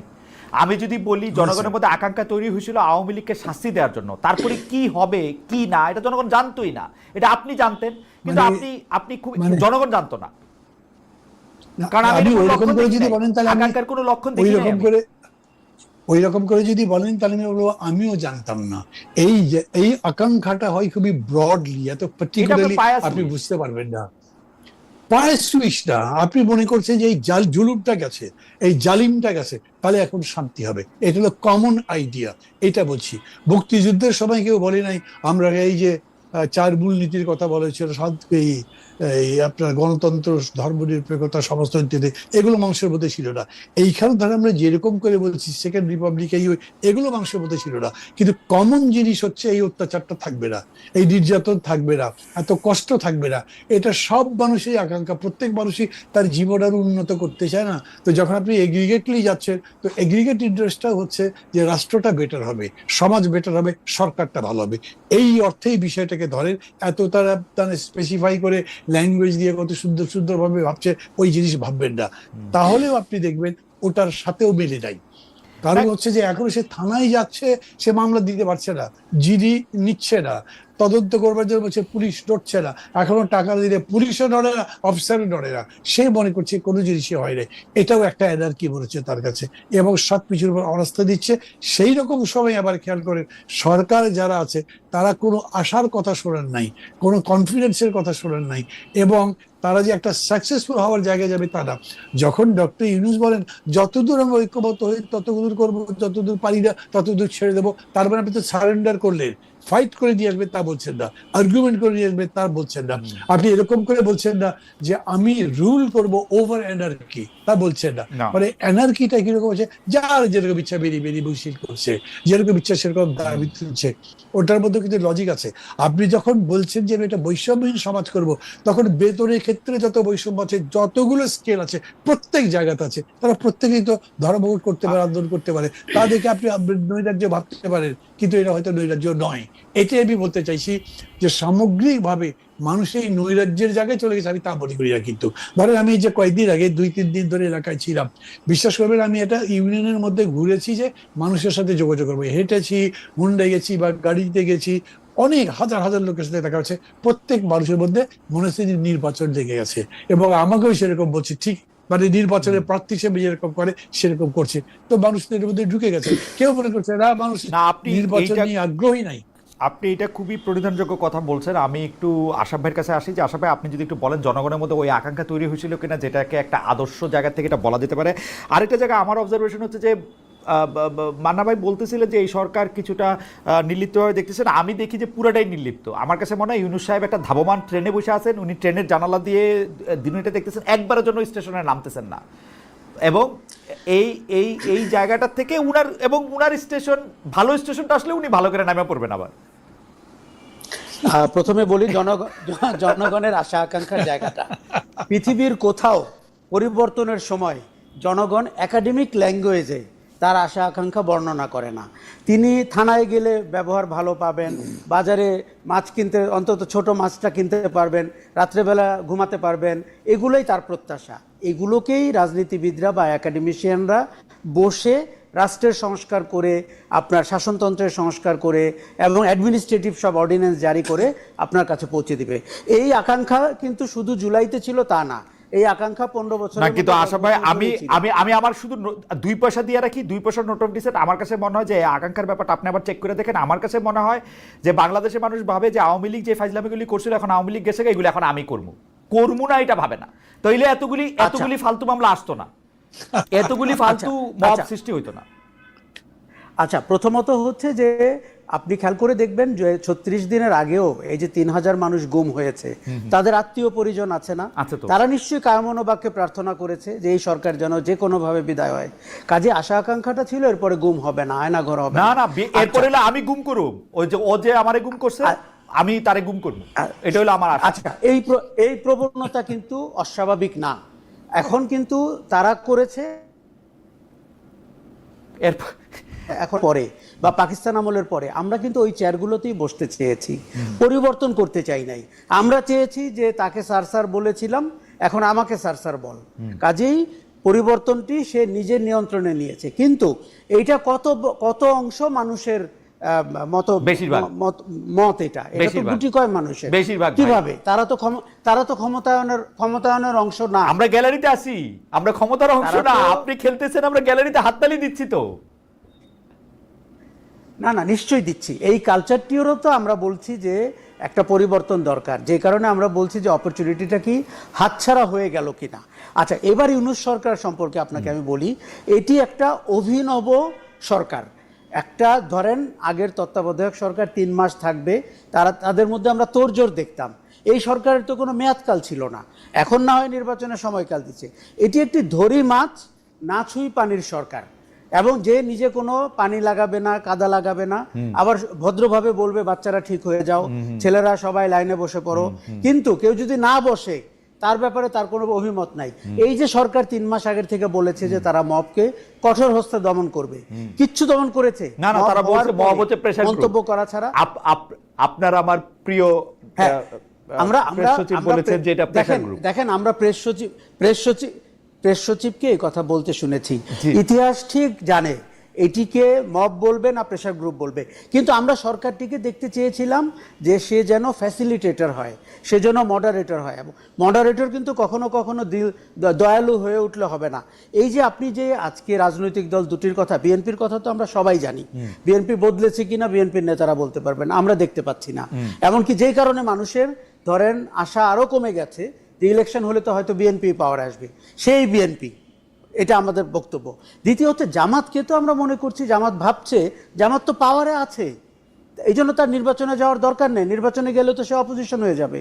কাজেই কি করে জামাত সচিবালয়ে ঢুকলো, কি করে বিশ্ববিদ্যালয়ের ভিসি হলো, কি করে ডিসি হলো, কি করে এসপি হলো, এটি আপনি বের করেন। কিন্তু আশা ভাই আপনি আমার চেয়ে ভালো জানেন, কিন্তু আমি আপনাকে বলি এই থিওরিতে তো বিএনপির একই অবস্থা। এই যে ডিসি এসপিরা নিজেদেরকে ছাত্রদল যুবদল কইরে আসা লোক অলরেডি পরিচয় দিতে শুরু করছে। সচিবগো মধ্যে যেগুলি কি সেক্রেটারি আছে তারা বিএনপির সাথে ঘনিষ্ঠ, এটা প্রমাণ করার চেষ্টা করছে। বিএনপি মাঠ পর্যায়ে অলমোস্ট দখল নিয়ে নিছে। আপনি ইউনিয়ন পরিষদে ফোন করলে দেখবেন টিএনও সাহেবের সামনে 2টা বিএনপির গুন্ডা না, মানে বিএনপির ভদ্রলোক বসে আছে। তো এই বিএনপির ভদ্রলোকদের জন্য তো টিএনও সাহেবরা সত্যি, আমি বিসিএস একাডেমিতেও সাথে আমার একটা যোগাযোগ আছে এতদিন পরেও, তো ওরা আমাকে কিন্তু বলে যে বিএনপির ভদ্রলোকদের জন্য, ভদ্রমহিলাদের জন্য এবং এনসিপির এবং জামায়াতের কিন্তু তারা পরিমাণে কম। তো বিএনপির তো মজা, বিএনপির তো মজা না।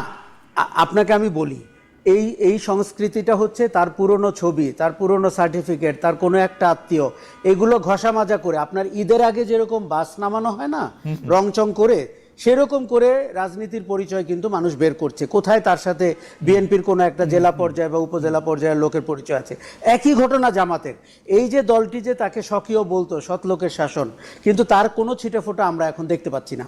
তার মানে আপনি কি বুঝতে পারছেন যে হাসিনা খারাপ ছিল, আওয়ামী লীগ খারাপ ছিল, কিন্তু নির্বাচনের ভেতর দিয়ে যারা সরকারে আসবে তাদের সংস্কৃতি কি? এই জায়গাটিতে কিন্তু মানুষ আরো বেশি আগামীতে আশাহত হবে। এবং আমার মনে হয়েছে যে এই সংস্কৃতির পরিবর্তন না করলে আপনি বাংলাদেশে দেখেন, আপনি বারবার বলছেন যে আমরা পুরনো অপকীর্তি ভুলে যাই। দুঃশাসন ভুলে যাই, প্রতিহিংসা পরায়ণ না হই, সামনে তাকানোর জন্য তো আপনার একটা সুন্দর চিত্র লাগবে, সেই চিত্রটিকেও আমরা ক্রাফট করতে পারিনি। আচ্ছা, আমি একটু মান্না ভাইয়ের কাছে আসি, কারণ এটা একটা নতুন প্রসঙ্গ, এটাতে আমরা একটু আশরাফ ভাইয়ের কাছে আসবো। কিন্তু আমি কিন্তু মানে যারা এই জুলাইতে মারা গেছেন, যারা এখন আহত আছেন, যাদের এক পা নাই, এক চোখ নাই, এক মুখ নাই, বাচ্চা নাই, অনেক রকম ট্রমার মধ্যে যারা গেছেন, বা যাদের কেউ মারা যায় নাই, শুধু জানালাতে দেখছেন কি হইতেছে, তাদের সাথে আমার একটা কথা হয়, তারা কিন্তু 15-20 দিন, 25 দিন, 30 দিন পর্যন্ত স্বাভাবিকভাবে খাওয়া দাওয়াও করতে পারেন নাই।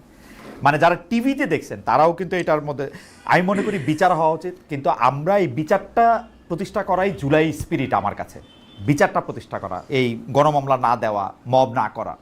আমি মান্না ভাইয়ের কাছে যেটা জানতে চাই যে, মান্না ভাই, আপনি জানেন যে তত্ত্বাবধায়ক সরকার বাতিল করে দেওয়া যে রায়, সেটা রিভিউ করার জন্য আবেদনের শুনানি হয়েছে। সেখানে আমাদের চিফ জাস্টিস বিচারপতি সৈয়দ রেফাত আহমেদ আবেদনকারী যে পক্ষ আছে সেটা আইনজীবীর কাছে প্রশ্ন করছেন যে ত্রয়োদশ সংশোধনী যদি আমি পুনরুজ্জীবিত করা হলে তা কখন থেকে ইনভোক বা বাস্তবায়ন হবে।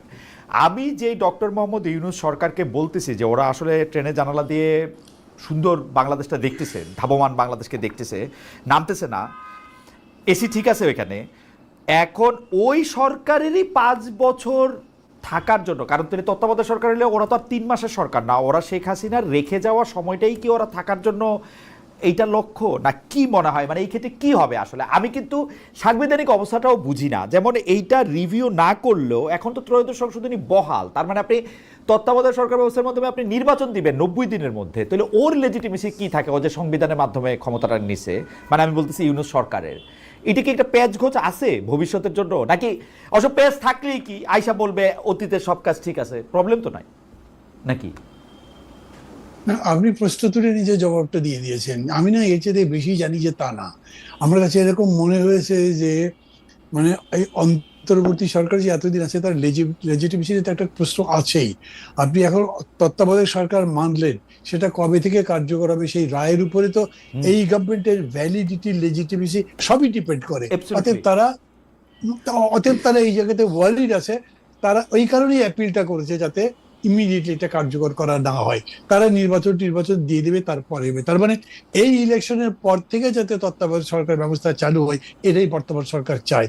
আপনি ক্ষমতায় থাকলে, এই উপদেষ্টা পরিষদের মধ্যে থাকলে আপনিও সম্ভবত তাই চাইতেন। তার তো কোনো বিকল্প নাই, তার কাছে কোনো বিকল্প নেই, আমার কাছে কোনো সমস্যা নাই। এখন যদি অন্তর্বর্তী সরকার কি বলে তত্ত্বাবধায়ক সরকারই আসে, 3 মাস পরে নির্বাচন হয়, আমার ক্ষতি কি আছে? এই সরকারের বদলে নতুন আরেকটা সরকার, সেই সরকার তত্ত্বাবধায়ক হবে যেহেতু, অতএব সেই সরকার কোনো পক্ষে যাবে না, সেটা ভালো নির্বাচন করে আশা করতে পারি, তার কাছে আমি থাকতে পারি। কিন্তু এইটা এই সরকারের জন্য তার বাঁচাবার প্রশ্নে, তার লেজিটিমেসির প্রশ্নে যে বড় প্রশ্নটা তৈরি করছে, সংকট তৈরি করছে, তার কারণে তার পজিশন এরকমই হবে। আমি যতদূর বুঝি ততদূর বললাম।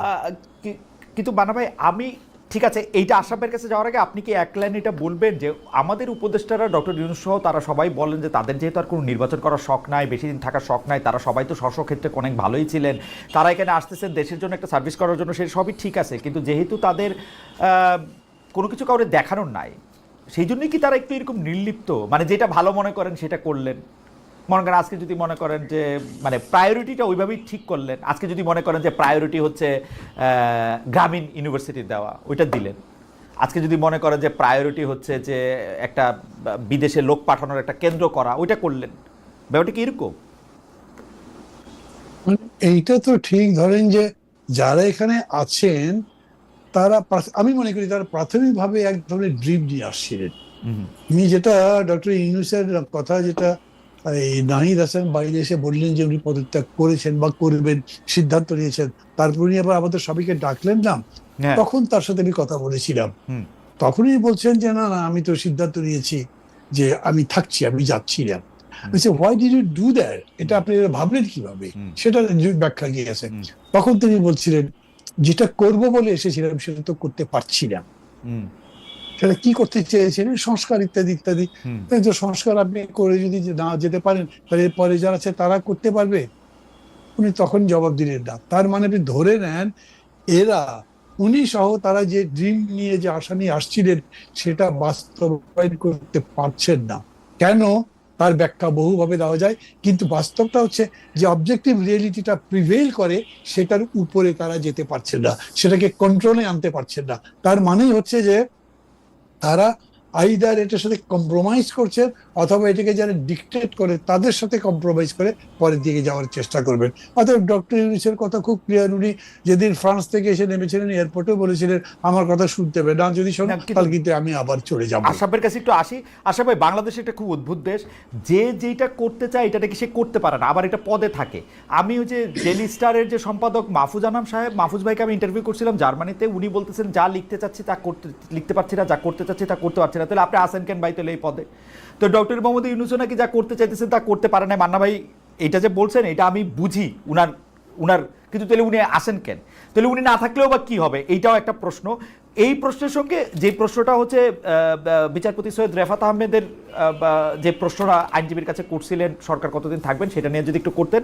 আমাদের আজকে জরিপটার আবির ভাই আমাকে দেয় নাই, সেজন্য আমি মোবাইল ফোন থেকেই বলি যে আমরা একটা জরিপের জন্য দর্শকদের কাছে মন্তব্য করছিলাম যে তত্ত্বাবধায়ক সরকার নিয়ে দীর্ঘমেয়াদী সমাধান চায় আপিল বিভাগ।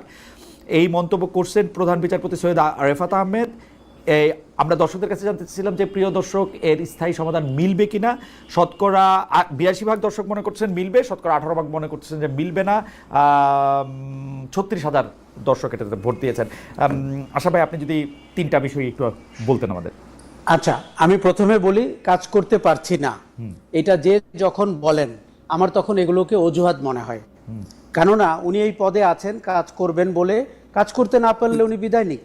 আমি গত 15 বছরে, আমি যেহেতু গণমাধ্যমের সাথে যুক্ত, অনেক সাংবাদিককে শুনেছি প্রেশার, কখনো ভালো করে বুঝতে পারিনি এটা কি ডিজিএফ এর প্রেশার, এটা কি আওয়ামী লীগের প্রেশার, এটা কি তার সম্পাদকের প্রেশার, তার মালিকের প্রেশার। আমরা তো চেষ্টা করেছি এইসব প্রেশারের ঊর্ধ্বে থেকে কিছু কথা অন্তত বলার জন্য। কাজেই যে যখন বলেন এবং সেটিকে আমার শক্ত যুক্তি মনে হয় না। দেখুন, এই সরকারটি কেন ইউনিক, অতীতের সব তত্ত্বাবধায়ক সরকারের একটা ইনকামবেন্ট গভর্নমেন্ট ছিল বাজারে, এই সরকারের তো ওই গভর্নমেন্টটি পালিয়ে গেছে। কাজে এই সরকারের হাত তো খোলা। এখন এই সরকার, দেখুন লতিফুর রহমানকেও যদি আপনি ফলো করেন, 12 ঘন্টার মধ্যে 13 জন সচিব তো উনি বদলাতে পেরেছিলেন। তার মানে আপনি তাহলে 100 দিনে কেন এরকম কিছু করতে পারলেন না, বা 10 দিনে? কাজে এই সরকার কিন্তু আরেকটা অদ্ভুত ক্যারেক্টার, তার কোনো জবাবদিহিতা নাই। সে কোনো সবকিছু হয়তো শোনে ভদ্রলোকের মতো, কিন্তু কোনো উত্তর দেয় না। সরকারের অক্ষমতা আমার ধারণা সরকারের ভেতরেই, তাদের সক্ষমতার অভাব, তাদের অবজেক্টিভহীনতার অভাব, তাদের কারো কারো বয়স অনেক বেশি, এবং তারা গণ অভ্যুত্থানের চেতনার সরকার না, অনেক উপদেষ্টারাই। কাজেই আমরা যেই জায়গায় হতাশ হয়েছি সেটা হচ্ছে আমরা একটি গণ অভ্যুত্থান পরবর্তী মানে মানানসই সরকার পাইনি। এই জন্য কিন্তু আপনি মানুষ যখন আইন হাতে তুলে নেওয়ার কথা বলে তার পক্ষে সে একটা যুক্তি পায়। আচ্ছা, এবার আপনাকে বলি, সরকারটি একটি সাংবিধানিক ভজঘট তৈরি করে ক্ষমতায় এসছেন। এটার জন্য আমি বলবো 72 ঘন্টা আমাদের আগামীতে দেখতে হবে। অগাস্ট 5 থেকে অগাস্ট 8 পর্যন্ত আপনি ভাবতে পারেন খালেদ, পলাতক 5 জন বিচারপতির কাছে আপনি চিঠি লিখেছেন যে আমরা কোন ধারায় শপথ নিব। লোকগুলা পলাতক, কেউ তখন সীমান্ত অতিক্রম করছে কিংবা ক্যান্টনমেন্টে, তাদের কোনো একটা রেফারেন্সে আপনি শপথ নিলেন। আপনার সবচেয়ে বড় রেফারেন্স হচ্ছে গণ অভ্যুত্থান, এই ম্যান্ডেট, যেটা আর কখনো বাংলাদেশের ইতিহাসে কেউ পায়নি। কাজেই সরকারটি নিজে নিজে তাকে একটা সাংবিধানিক বাধ্যবাধকতার মধ্যে এনেছে। আপনি খেয়াল করেছেন এই যে জুলাই ঘোষণাপত্রে প্রধান উপদেষ্টা ওই কথাটাই আবার বলেছে। এক সময় ফিলোসফিক্যালি বলেছে ছাত্ররা নিয়োগকর্তা, কিন্তু তখন উনি বলেছে উনি সংবিধানের 102 ধারা অনুযায়ী উনি শপথ নিয়েছেন। কার রেফারেন্সে? পলাতক বিচারপতিদের রেফারেন্সে। আপনি কি মনে করেন যে ইতিহাসে এগুলো কখনো আর পুনরুত্থাপিত হবে না প্রশ্ন হিসাবে? কাজেই এই যে তত্ত্বাবধায়ক কবে থেকে চালু হবে, এটিও আমার ধারণা না, সেইটা তো আর মনে হয় না কিছু করার ছিল। ওনারা যখন ডিসাইড করলেন যে ওনারা সংবিধানে যেহেতু এটা নাই, 106 ছাড়া মানে প্রধান বিচারপতির নেতৃত্বে সুপ্রিম কোর্টের অ্যাপিলেট ডিভিশন ছাড়া ওনাদের কাছে তার কোনো উপায় ছিল না। কিন্তু ওনারা কেন সংবিধান দিয়ে গেলেন, এইটা বোধহয় মান্নার কথায় কিছুটা ব্যাখ্যা আছে। বিএনপি যখন বললো যে সে জাতীয় সরকার করবে না, তখন তাদের ক্যান্টনমেন্টে গিয়েই বলতে হয়েছে যে তোমরা যেমন ভালোবাসা করো। আমার কথা হচ্ছে তাদেরকে সংবিধান মতে যাওয়ার বুদ্ধি কে দিয়েছে? তাদেরকে গণ অভ্যুত্থান মতে এগুলো মান্না ভাই দিয়েছে। মান্না ভাইয়ের সাথে নিয়মিত কথা হইতো, মান্না ভাইরে জিজ্ঞেস করবো আমরা। না, এখন আপনি ক্যান্টনমেন্টের যে কথাই হয়নি, আমি শিওর মান্না ভাইয়ের সাথে হয় নাই, মান্না ভাইয়ের সাথে আমার এই কথা অনেকদিন হয়েছে। ক্যান্টনমেন্টের এন্ট্রি দেখতে পেলেন, গণভবন বঙ্গভবন আর ক্যান্টনমেন্ট হয়ে গেল দুটি নিয়ামক শক্তি। তা গণ অভ্যুত্থান গেল কোথায়? 1400 মানুষের জীবন গেল কোথায়?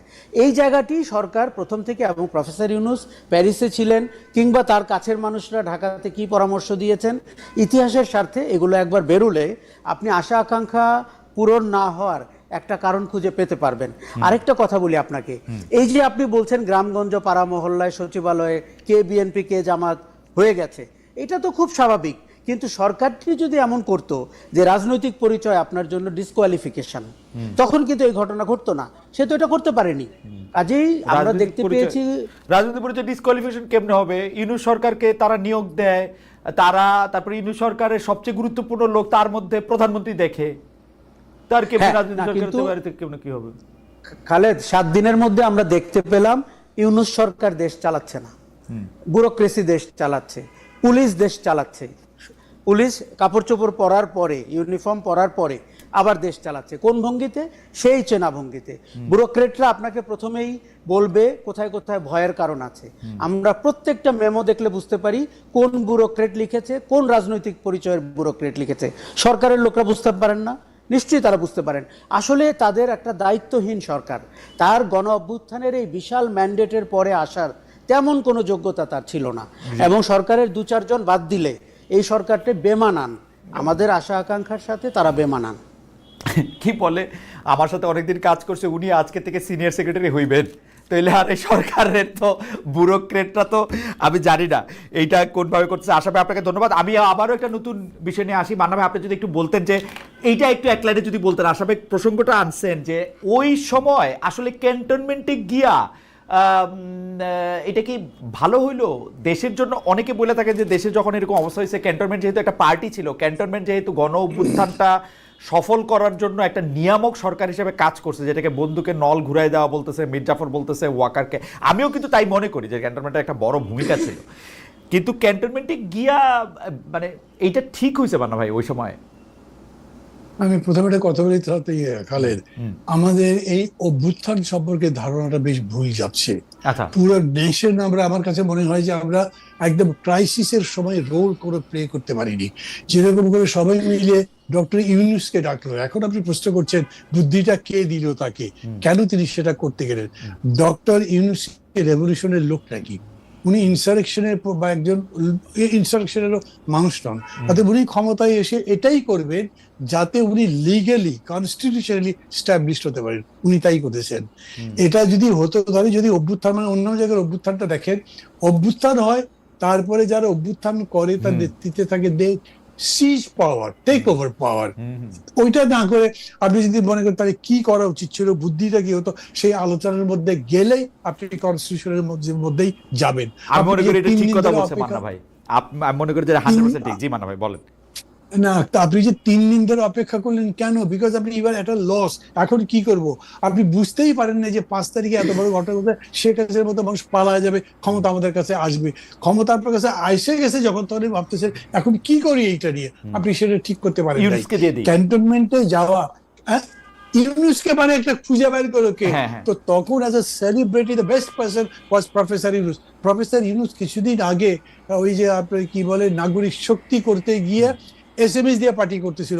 পলিটিক্যালি হি ওয়াজ সো র, এটা কি আমরা আগে জানি নাকি? ওই ঘটনা থেকে তো জানি, কিন্তু সেটা আমাদের মাথার মধ্যে নাই। কারণ আমাদের মাথার মধ্যে তো কোনো বিকল্পই নাই। যখন কোনো বিকল্প নাই, খেয়াল করবেন, তখন ক্যান্টনমেন্টই আপনার আশ্রয়ের জায়গা ছিল। Because that was the source of power, that is still the source of power. অর্থাৎ তারা যখন ডেকেছে, all the political parties, the leaders, একদম মানে সবাই তার পেছনে দৌড়েছে। আমি তো দৌড়িতে দৌড়িতে গিয়ে পাই নাই বলে ঢুকতে পারি নাই, আমি ক্যান্টনমেন্টে যেতে পারি নাই, পরে বঙ্গভবনে গেছি। না, আরে রাস্তায় মানুষ এত খালি, সব জড়ায় ধরে হাত বিলায়, মানে হুলস্থুল একটা অভ্যুত্থানে একজন মানুষ পেয়ে গেছে। এই করে আমি গুলশান থেকে জাহাঙ্গীর গেটে 3 ঘন্টায় যাইতে পারি নাই, অথবা আমার যাওয়া সম্ভব হয় নাই। আমি বলছি তখন উনি ডেকেছেন, ডাকবার পরে উনি যখন ডেকেছে সবাই বলছে এটাই ঠিক। আচ্ছা, মির্জা ফখরুল ইসলাম আলমগীর ডাকলে সবাই কি যেত? নট শিওর, উনি নিজেও শিওর ছিলেন না। ফখরুল ইসলাম আলমগীর বাদ দিয়ে অন্য কোনো পার্টির নেতা ডাকলে বাকিরা সব যেত? No way.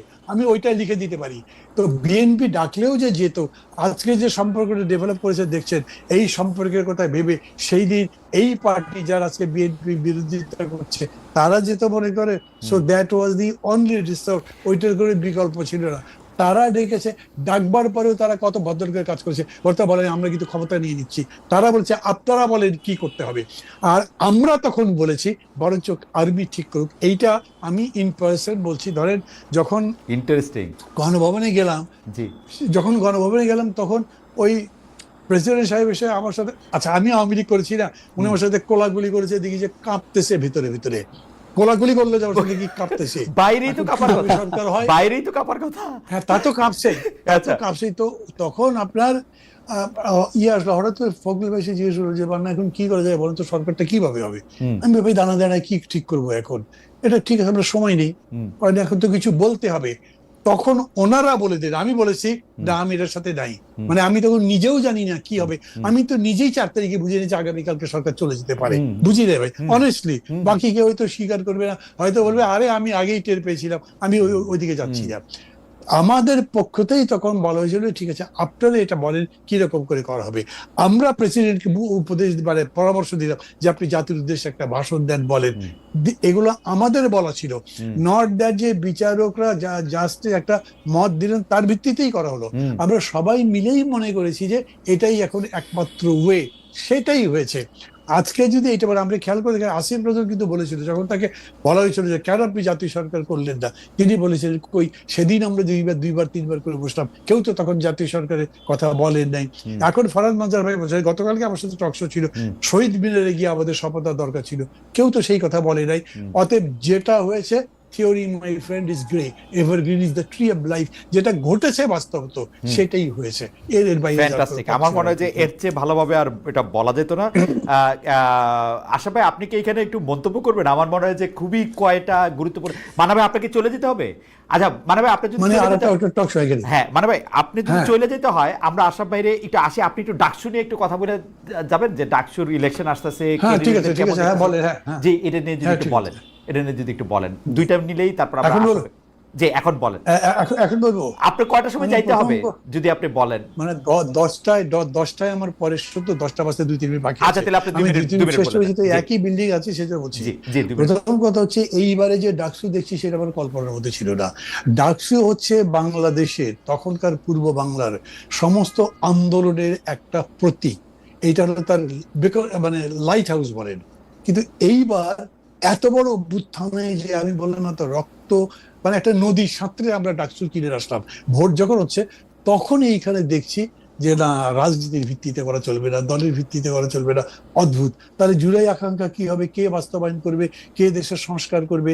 আপনার এলএসি মানে স্কুল অফ ইকোনমিক্স যেমন সারা দুনিয়াকে অর্থনীতি শিখায় বা তার ওয়েলফেয়ার ইকোনমিক্স শিখায়, ঢাকা বিশ্ববিদ্যালয় সারা দেশকে তো জ্ঞানের বাতি দেবে, তাদেরকে আপনি রাজনীতি থেকে দূরে রাখছেন। সেই ভোট হচ্ছে, এটা রেজাল্ট কি দাঁড়াবে আমি নিজে এখনো বুঝতে পারছি না। কিন্তু আমি একটা জিনিস মনে করি, যারাই চেষ্টা করুক, ঢাকা ইউনিভার্সিটি যে অ্যাডমিনিস্ট্রেশন আছে সেই অ্যাডমিনিস্ট্রেশন বলে দিয়েছে আর্মি আসবে। আপনি জানেন তো যে আর্মি আবার বলে দিয়েছে না আমরা যাবো না, আমাদেরকে সরকার বলে নাই, আমরা ওখানে যাবোই না। মানে কি ধরনের বিদেশি রকম অবস্থা হয়ে গেছে। এই অ্যাডমিনিস্ট্রেশন চাইছিল যে ডিপলিটিসাইজেশনের যাতে ধারাটা অব্যাহত থাকে। This will be broken. এই নির্বাচনের পরে ধীরে ধীরে দেখা যাবে ওই ফিল্টারে পানি খাইয়ে আপনি ভোট পাবেন না, বরঞ্চ আপনাকে বলতে হবে জুলাইয়ে যে রক্ত গেছে সেই রক্তের আমরাই শোধ করবো। ছাত্র আন্দোলনের, মুক্তি আন্দোলনের, বৈষম্য বিরোধী আন্দোলনের এবং সংস্কার আন্দোলনের আমরাই হচ্ছি ভ্যানগার্ড, এবং they will be the vanguard. আমি তাই মনে করি।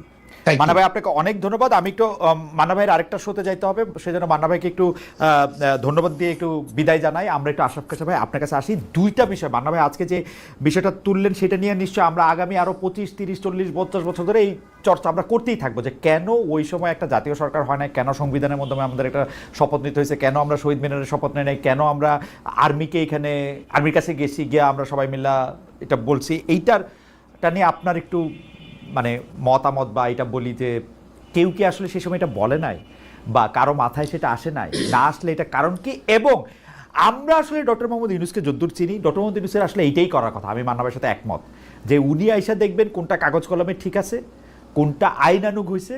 কারণ মানে এইটা ওনার প্র্যাকটিসের মধ্যে নিশ্চয়ই আছে যে উনি মানে কোনো একটা জায়গায় গিয়ে হঠাৎ করে এটা তিনি করবেন না। আপনি যদি একটু বলতেন আশা ভাই। দেখুন আমরা জুলাই অগাস্টে আমরা পলিটিক্যাল এস্টাবলিশমেন্টটাকে ভাঙলাম, এবং প্রচলিত রাজনৈতিক ধারাকেও ভাঙার চেষ্টা করলাম, কিন্তু ঠিক 72 ঘন্টার মধ্যে আমরা ওই জায়গায় থাকতে পারলাম না। দেখুন, অপশন 1 ছিল এই যে ছাত্ররা বৈষম্য বিরোধী আন্দোলন, তারা যদি বিপ্লবী শক্তি হিসাবে সরকার গঠন করত। অপশন 2 হচ্ছে যে তারা কোনো শক্তি না, তারা জুলাইয়ের 1 তারিখও 45 জন ছিল, অতএব আপনি সব রাজনৈতিক দলকে নিয়ে একটি জাতীয় সরকার করতেন। অপশন 3 হয়েছে যে আপনি সাংবিধানিক পথে গেছেন এবং ওই অনুযায়ী আপনি শপথ নিয়েছেন। কিন্তু প্রথম দুটি অপশনের ব্যাপারে তখন কিন্তু সামাজিক যোগাযোগ মাধ্যমে কিংবা আমাদের স্তরে কথাবার্তা হয়েছে, কিন্তু যারা ক্যান্টনমেন্টে গেছেন, যারা গণভবনে গেছেন, তারা তো এস্টাবলিশমেন্টের পক্ষের শক্তি, তারা এস্টাবলিশমেন্টকে কন্টিনিউয়েশন দেওয়ার জন্য গেছেন, তারা সেটাকে টিকিয়ে রাখতে চেয়েছেন। ধরেন বিএনপি ভয় পেয়েছে যে আওয়ামী লীগকে যেভাবে ঝেঁটিয়ে বিদায় করা হলো, আমার কপালেও যেন এরকম কখনো না ঘটে, অতএব আমি এরকম কিছু করব না যেটা আগামীতে আমাকে কি শিক্ষা দিবে। কিন্তু বিপদ যেটি হচ্ছে সেটি থেকে আপনার মেজাজটি চেঞ্জ হয়ে গেল। আপনার ভেতরে যে আমরা কঠোরতা দেখতে চাইলাম গণ অভ্যুত্থানের, যেই সংস্কার, যেই বিচার, গণহত্যার বিচার, সেইটি থেকে আপনি তখন সরে গেলেন। আপনি একটি রেগুলার সরকারের মতো আচরণ করতে শুরু করলেন, গণ অভ্যুত্থান সরকারের মতো আচরণ করতে পারলেন না। আমার ধারণা এর সুতা বাঁধা ছিল তার পরিচয়ের জায়গা থেকেই। এর একটি আক্ষেপ আমাদের মধ্যে তৈরি হলো। এখন আমরা প্রথমে ভেবেছিলাম যে এটি আগামীতে কোনো এক সময় প্রশ্ন হয়তো উঠবে, কিন্তু এটি যে আমাদের প্রতিদিনের কাজে বাধা দিবে, প্রতিদিনের দিক পথ নির্দেশনায় প্রতিবন্ধকতা তৈরি করবে, সেটি কিন্তু আমরা তখন বুঝতে পারিনি। আপনি এখন জুলাই ঘোষণাপত্রে এসেও বলছেন আপনার সরকারের ম্যান্ডেট হচ্ছে সেই সংবিধানের ধারা, তাহলে আমার গণ অভ্যুত্থান কোথায়? এখন কিন্তু এটা একটা ডিসজয়েন্টেড ঘটনা, আপনি জুলাই সনদেও তাই দেখবেন। কেননা একটি ভুল থেকে আরো 3টি নতুন ভুলের জন্ম হয়। আগামীতে আপনি জানেন খালেদ, এখানে রাজনীতির বাতাস কত দ্রুত বদলায়। আগামীতে কোন বাতাসে কোন সরকারের অস্তিত্ব, কার এক্সিট, কিভাবে প্রশ্নের মুখে পড়বে আমাদের কিন্তু ধারণা নাই। কিন্তু আমরা যেটি চেয়েছিলাম যে সরকারটির আইডেন্টিটি যাই হোক, সে যেন কাজে তার পরিচয় দেয়। আমাদের আজকে আপনার সাথে এত প্রায় 12 মাস পরে এসে একই কথা আমরা কেন আলাপ করছি? কারণ পারফরমেন্সটি আমরা দেখতে পাইনি, তাদের কাজ আমরা দেখতে পাইনি, তাদের অনেক ভঙ্গিমা দেখতে পেয়েছি। তারা ব্রেকিং নিউজ হয়েছেন, স্ক্রলে। আশা ভাই, আমার শুধু মাঝখানে দুইটা জিনিসের প্রশ্ন। তখন যদি নাহিদ ইসলামের নেতৃত্বে একটা বিপ্লবী সরকার গঠন করা হইতো, ওইটাই স্বাভাবিক ছিল না? আমি কিন্তু জার্মানি থেকে এইটা ভাবতেছিলাম। আমি ভাবতেছিলাম কি, আমার তো ছোট মন, তো ছোট মন হিসেবে আমি ভাবতেছিলাম যে এটা হয় নাহিদ ইসলামের নেতৃত্বে এটা হওয়া উচিত, একটা পুরোপুরি বিপ্লবী সরকার। এইটা ভাবতেছিলাম হচ্ছে হৃদয়ে, আর মগজে ভাবতেছিল আর্মি এটা দখল করে নিয়ে চলে যাবে। কিন্তু যেই ধরনের এটা সরকার হইছে ওইটা আমি ভাবি নাই আসলে, মানে কারণ আমার কাছে মনে হয়েছে ডক্টর মোহাম্মদ ইউনূস এটা নিতে বরাবরই রিলাক্টেন্ট, এবং ডক্টর মোহাম্মদ ইউনূসের টিম করতে হলে আমি যত সমালোচনা করি, ডক্টর মোহাম্মদ ইউনূস গ্রামীণ ব্যাংকের বাইরে লোক চিনে না, তো উনি ওই 2-3টা লোকই চিনে, মানে উনি আর কি করবে? তো এইটা কি আসলে হাইন্ডসাইট যে নাহিদ ইসলামের নেতৃত্বে যদি একটা বিপ্লবী সরকার হইতো, এইটা মানে এটার পসিবিলিটি কতটা ছিল? মানে আপনি কি বোঝেন যে এটা কি কথা উঠছিল যে তোমরা নিয়ে নাও, তোমরা বসে পড়ো বাবু? আমার মনে হয় কথা উঠেছিল এবং বাস্তবতাও তাই ছিল। ওই আমরা 36 দিন ঢাকার সমস্ত রাস্তায় মানুষের যে মুখচ্ছবি দেখেছি, তার চিন্তার ধরন দেখেছি, তারা সবাই ছাত্রনেতাদেরকে, দেখুন আজকে অনেক বিতর্ক হতে পারে, কে দুর্নীতি করেছে, কে প্যারিস হিলটনের মতো ঘুরে বেড়ায়, হ্যাঁ, কিন্তু ওই দিনে 5ই অগাস্টে নাহিদ ইসলাম জাতির নায়ক এবং সে হিরো, এবং তার নেতৃত্বে 10 থেকে 15 লক্ষ লোক ঢাকা শহরে ঘুরে বেড়াচ্ছে। তখন যদি নাহিদ সরকার গঠন করত এবং তার উপদেষ্টা হিসাবে বিভিন্ন জায়গায় লোকজন রাখতো এবং কিছুটা সেমি এস্টাবলিশমেন্ট, সেমি বিপ্লবী নাহিদকে দিয়ে সেটি তখন সম্ভব ছিল, তাহলে আপনি একটা ভিন্ন স্বাদের বাংলাদেশের অস্তিত্ব অনুভব করতেন। আমরা যে নতুন বাংলাদেশ, নতুন বন্দোবস্ত করছি, শুরুতেই তো আমরা সেই জায়গায় হোঁচট খেয়েছি। আমি কিন্তু জাতীয় সরকারের কথাও বলছি না, বরঞ্চ একটা বিপ্লবী সরকার ছিল, ওই বিপ্লবের পরবর্তী পদক্ষেপ। আমি জাতীয় সরকারের কথা বলছি না। এইখানে একটু জানার, মানে মানবিক কিছুটা ইঙ্গিত করলেন, এই বিপ্লব যারা করলো তারা কি এইটা মনে করলো যে তাদের বিপ্লবের স্পিরিট ডক্টর মোহাম্মদ ইউনূস ধারণ করবে, নাকি ডক্টর মোহাম্মদ ইউনূসকে তাদের দরকার ইন্টারন্যাশনালি রিকগনাইজড হওয়ার জন্য, বা আর্মির সাথেও একটা বোঝাপড়া, বা অন্য ক্ষমতার কেন্দ্রগুলির সাথে একটা বোঝাপড়ার জন্য? মানে তারা আসলে কি ভাবতেছিল সে সময়, এবং বিএনপি বা জাতীয় সরকার থেকে এতটা দূরে নিজেদেরকে কেন রাখতে চাইলো? মানে বিএনপি তো কাউকে পাঠাইতেই পারতো, যে না, ঠিক আছে মির্জা ফখরুলও হইল না, অন্য কাউরে তো একটু পাঠাতে পারতো, লোক তো ছিল। নাহিদ ইসলামের সাথে পরবর্তীতে আমার অনেকবার এই বিষয়ে কথা হয়েছে। নাহিদদের প্রথম আশঙ্কা ছিল সেনাবাহিনী পাওয়ার টেক ওভার করবে এবং শেখ হাসিনা চলে গেছে। প্রথম কথা, শেখ হাসিনাকে এইভাবে বিদায় দেওয়া, এগুলো তাদের একটা ধারণা হয়েছিল যে আর্মি তো তাকে শেল্টার দিয়ে দিল, আর্মি তো তাকে গণ অভ্যুত্থানের মুখে ফেলে গেল না বা ফেলে দিল না। কাজেই সেনাবাহিনী এরকম একটি অনুন্নত গণতন্ত্রের দেশে এরকম মওকা হাতছাড়া নর্মালি করে না। কাজেই তারা ক্যান্টনমেন্টের ব্যাপারে কিন্তু অনীহ ছিল। তাদের কেউ কেউ কিন্তু চাংখারপুলে বসেছিল, ক্যান্টনমেন্টে যায় নাই, এবং চ্যানেল 24-এ গেছে কিন্তু ক্যান্টনমেন্টে যায় না। এই ঘটনাগুলো কিন্তু ঘটেছে। তারা প্রফেসর ইউনূসকে চেয়েছে একটা ইন্টারন্যাশনাল লেজিটিমেসির জন্য, ক্রেডিবিলিটির জন্য। এখানে আরেকটু ভালো করে বলেন, আমাদের যদি একটু সময় থাকে আপনার ভাই, একটু আরেকটু ভালো করে বলেন। সেইটা হচ্ছে, আমি তো একদম খবর মানে রাখতেও ছিলাম, পরে আমি বিশ্লেষণও করে দিছি। আর্মি যদি ঢাকার প্রবেশ মুখে তার বাধা প্রত্যাহার না করত, 4 তারিখ গভীর মানে যেটা 5 তারিখ মানে আইসা পড়ছে যে রাতটা আর কি, ওই রাতটাতে সে যদি আস্তে আস্তে এগুলি প্রত্যাহার না করতো সিস্টেমেটিক্যালি, মানে উইথ মিলিটারি প্রিসিশন, তাইলে কিন্তু 5 তারিখে কি হইতো আমরা এখনো জানি না। আর্মি কিন্তু এটা প্রথমে প্রত্যাহার করছে, এটা সবচেয়ে বেশি নিশ্চয়ই নাহিদ মাহফুজরাই জানে। এখন আর্মি কিন্তু এমন একটা অবস্থায় তৈরি হয়েছে যে এটা আসলে শেখ হাসিনা না পালায়া উপায় ছিল না, মানে আমার মনে হয়। তো সেই ক্ষেত্রে তারা কি শেখ হাসিনাকে মানে আর্মিকে প্রতিপক্ষ ভাবাটা কি মানে মানে এডুকেটেড ডিসিশন গেস না ইনফর্ম গেস ডিসিশন? না না না, প্রতিপক্ষ হচ্ছে ক্ষমতার প্রতিপক্ষ, মানে শেখ হাসিনা পলায়নের পরে ক্ষমতার প্রতিপক্ষ। ওরা কিন্তু সাংঘাতিকভাবে ভ্যালু করে সেনাবাহিনীর অবস্থান, বিশেষ করে শেষ 3 দিনে। 5ই আগস্ট সকালে তো বটেই, এবং আমরা বলে থাকি এটা তো গেম চেঞ্জিং অ্যাক্ট। ওই দিন যদি আর্মি ব্যারিকেড না তোলে, মানুষকে ঢাকায় ঢুকতে না দেয়, তাহলে কিন্তু গণ অভ্যুত্থানটি এরকম পিসফুলি হয় না। আর আর্মির, এবার আপনাকে আমি উল্টো দিকে বলি, আর্মির এর বাইরে বিকল্প ছিল না। বিকল্প ছিল আরো কয়েক হাজার মানুষকে মেরে ফেলা। সেটা তো আর্মি গত 3 দিনেও করেনি। কাজে আর্মি ওই পথে যাবে কেন? আপনি যদি ঢাকার 5টি পয়েন্ট দেখেন, উত্তরা, বসিলা, যাত্রাবাড়ি, বাড্ডা, এমনকি মিরপুর, সেখানে যেভাবে মানুষ জড়ো হচ্ছিল, ওইটা একটা ডিসাইসিভ ডে।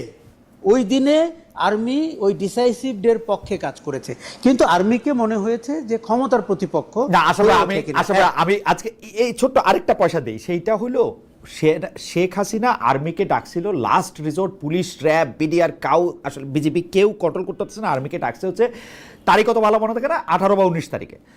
18 বা 19 তারিখ, কারণ ওই দিনও আমি এটা শো করছিলাম, সেই জন্য আমার মনে আছে। সেই 18 বা 19 তারিখে এটা আর্মি ডাকছে, কিন্তু আর্মি ভিতরে মানে আর্মির অধিনায়করা তাদের অফিসারদের, জওয়ানদের সাথে যখন কথা বলতেছে, সেই কথা আবার বাইরে লিক হইতেছে, আমরা কোনো লেথাল ওয়েপন ইউজ করব না। আর্মি যদি মাঠে থাকে, লেথাল ওয়েপন যদি ইউজ না করে, তাহলে সেইটা কিন্তু গণ অভ্যুত্থানের পক্ষের শক্তি সেই দিন থেকেই।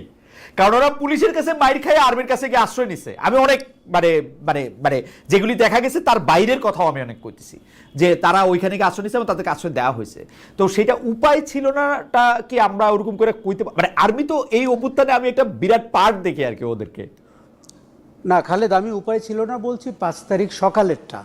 তখন মানুষ যেভাবে জড়ো হচ্ছিল, তার আগের 7 দিন কিন্তু আপনি পরোক্ষভাবে আর্মিকে গণ অভ্যুত্থানের পক্ষে দেখেছেন, যে তারা লেথাল ওয়েপন ইউজ করবে না, তাদের কাছে গিয়ে তাদের এপিসিতে গিয়ে স্টুডেন্টরা আশ্রয় নিচ্ছে বা কাছাকাছি চলে যাচ্ছে, সবই ঘটেছে। নাহলে গণ অভ্যুত্থানটি এভাবে হয় না। কিন্তু নাহিদের সাথে কথায় আমার যেটি মনে হয়েছে, একটি হচ্ছে যে আর্মি প্রতিপক্ষ হয়ে ওঠে কিনা ক্ষমতার পালাবদলের, দ্বিতীয় তারা সেনাবাহিনীর সমর্থিত একটি সরকার করতে চায় নাই, এটিও তারা পরিষ্কার বলেছে 1/11 অভিজ্ঞতা থেকে। তৃতীয়, তাদের মনে হয়েছে যে কোনো শিক্ষক বা কোনো একটা অধ্যাপকের চেয়ে একজন প্রফেসর ইউনূস, বিশেষ করে ভারত যেভাবে আগ্রাসী হবে, পলাতক আওয়ামী লীগ যেভাবে রিটালিয়েট করার চেষ্টা করবে, এবং প্রফেসর ইউনূস সাংঘাতিকভাবে বাংলাদেশের একটা দারুণ আইকন, ওরা ওই জিনিসটা চেয়েছে। যেহেতু ওদের অভিজ্ঞতা কম, পরিচয় কম, আপনি বিশ্বাস করেন তারা কয়জনকে চিনতো, আই ডাউট, আমরা তো চিনতামই না, অনেক কম। কাজেই তারা চেয়েছে যে সরকারটি যেন টিকে থাকে। এবং আমি কিন্তু এখন একটা কথা বলি, প্রফেসর ইউনূস বলেই ভারতের তোপের মুখে এই সরকারটিকে প্রথম 3 মাস টিকিয়ে রাখতে পেরেছিল। কেননা তখন সংখ্যালঘুদের নিয়ে আপনার মানে অন্যান্য বিষয় নিয়ে যত ধরনের সীমান্ত এলাকা এবং শহরে আন্দোলনের চেষ্টা করা হয়েছে এবং জঙ্গিরা দেশ নিয়ে গেছে, ইসলামিস্টরা ক্ষমতা নিয়েছে, এটি আরেকটি আফগানিস্তান, সেটি তখন আরও চাউর হয়ে যেত। আমার অবশ্যই এটা নিয়ে মানে আপনার থিসিসের বাইরে আমার একটু ছোট এন্টিথিসিস, কারণ আমার কাছে মনে হয়েছে যে এই গণ অভ্যুত্থানে শেখ হাসিনার পাশে ইন্ডিয়া ছিল না। কারণ জুলাই থেকে অগাস্ট পর্যন্ত আমরা ইন্ডিয়াকে এর আগের অভিজ্ঞতা থেকে দেখছি যে কোনো বিষয়ে শেখ হাসিনাকে একটা সাহস দেওয়ার জন্য, পাশে থাকার জন্য একটা বিবৃতি দেয়, বক্তৃতা দেয়, এই দেয় সেই দেয়। এই জুলাই আগস্টে আমরা শেখ হাসিনাকে সেখানে দেখি নাই। আমার কাছে মনে হয়েছে এইটা এই গণ অভ্যুত্থানের ক্ষেত্রে একটা বড় সাহায্য সৃষ্টি করছে, যে মানুষ সাহস বা বল ভরসা পাইছে যে না, শেখ হাসিনার সাথে ইভেন ইন্ডিয়াও নাই। এবং ইন্ডিয়াতেও শেখ হাসিনাকে কিন্তু জনসমক্ষে আসতে দেওয়া হইতেছে না, উনি কোনো প্রেস কনফারেন্স করতে পারতেছে না। আমার কাছে মনে হয় উনি আক্ষরিক করতে বন্দি আছে, এখন গৃহবন্দী। তো সেই জায়গা থেকে আমার কাছে মনে হয় না যে ডক্টর ইউনূস না থাকলে, মানে আমি জানি না, ডক্টর ইউনূস না থাকলে। আর মিডিয়ার কথা যেটা আপনি বললেন, যে ওইটা আসলেই কয়েকটা মিডিয়া ওরা মজা পেয়ে গেছে, বাংলাদেশের লোক ওদেরকে গালি দিতে গিয়ে বেশি দেখছে।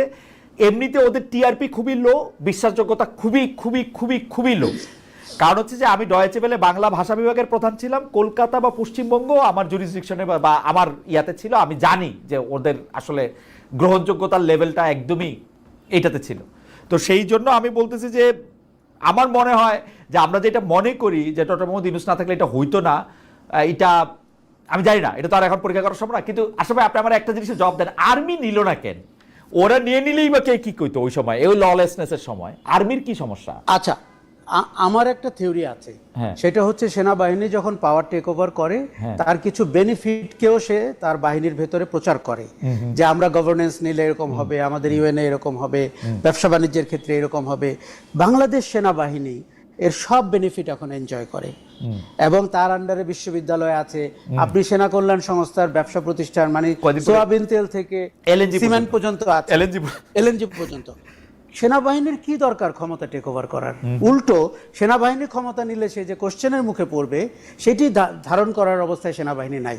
আরো একটা কথা বলি, আপনি সেই সেনাবাহিনীকে আমরা মনে, জিয়াউর রহমান, কর্নেল তাহের, খালেদ মোশাররফের সেই সেনাবাহিনী কিন্তু এই সেনাবাহিনী না। আমি প্রায় বলে থাকি এই সেনাবাহিনী কর্পোরেট সেনাবাহিনী, যারা এমবিএ করে, বিবিএ করে, যাদের ম্যানেজমেন্টের ট্রেনিং নিতে বেশি ভালো লাগে। কাজে এই সেনাবাহিনীর মধ্যে কিন্তু ক্ষমতা টেক ওভারের নেশা ওইভাবে আর অটুট নাই।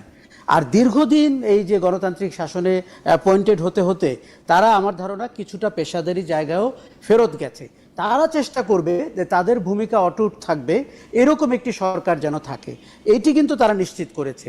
সরকারের ভেতরে তাদের অন্তর্ভুক্তি থাকুক আর না থাকুক, তাদের ব্লেসিং যেন না কমে। ওকে,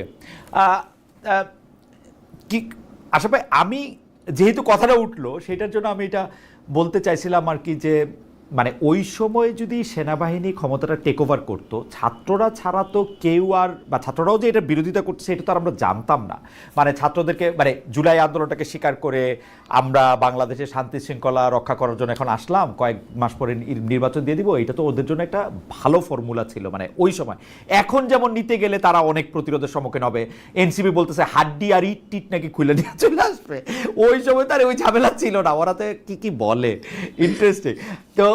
তো ওইটা না কইরা কি আসলে মানে মানে একটা তো আছে, আপনি যেটা বললেন আমি মানি যে আমি তো সব কিছুই পাইতেছি, তাহলে আর আমি নিমু কেন? কিন্তু ভাই স্টেট পাওয়ার তো অসাম, মানে এতই অসাম যে ধরেন স্টেট পাওয়ার একটা ছোট নমুনা হচ্ছে একটা ডিসি।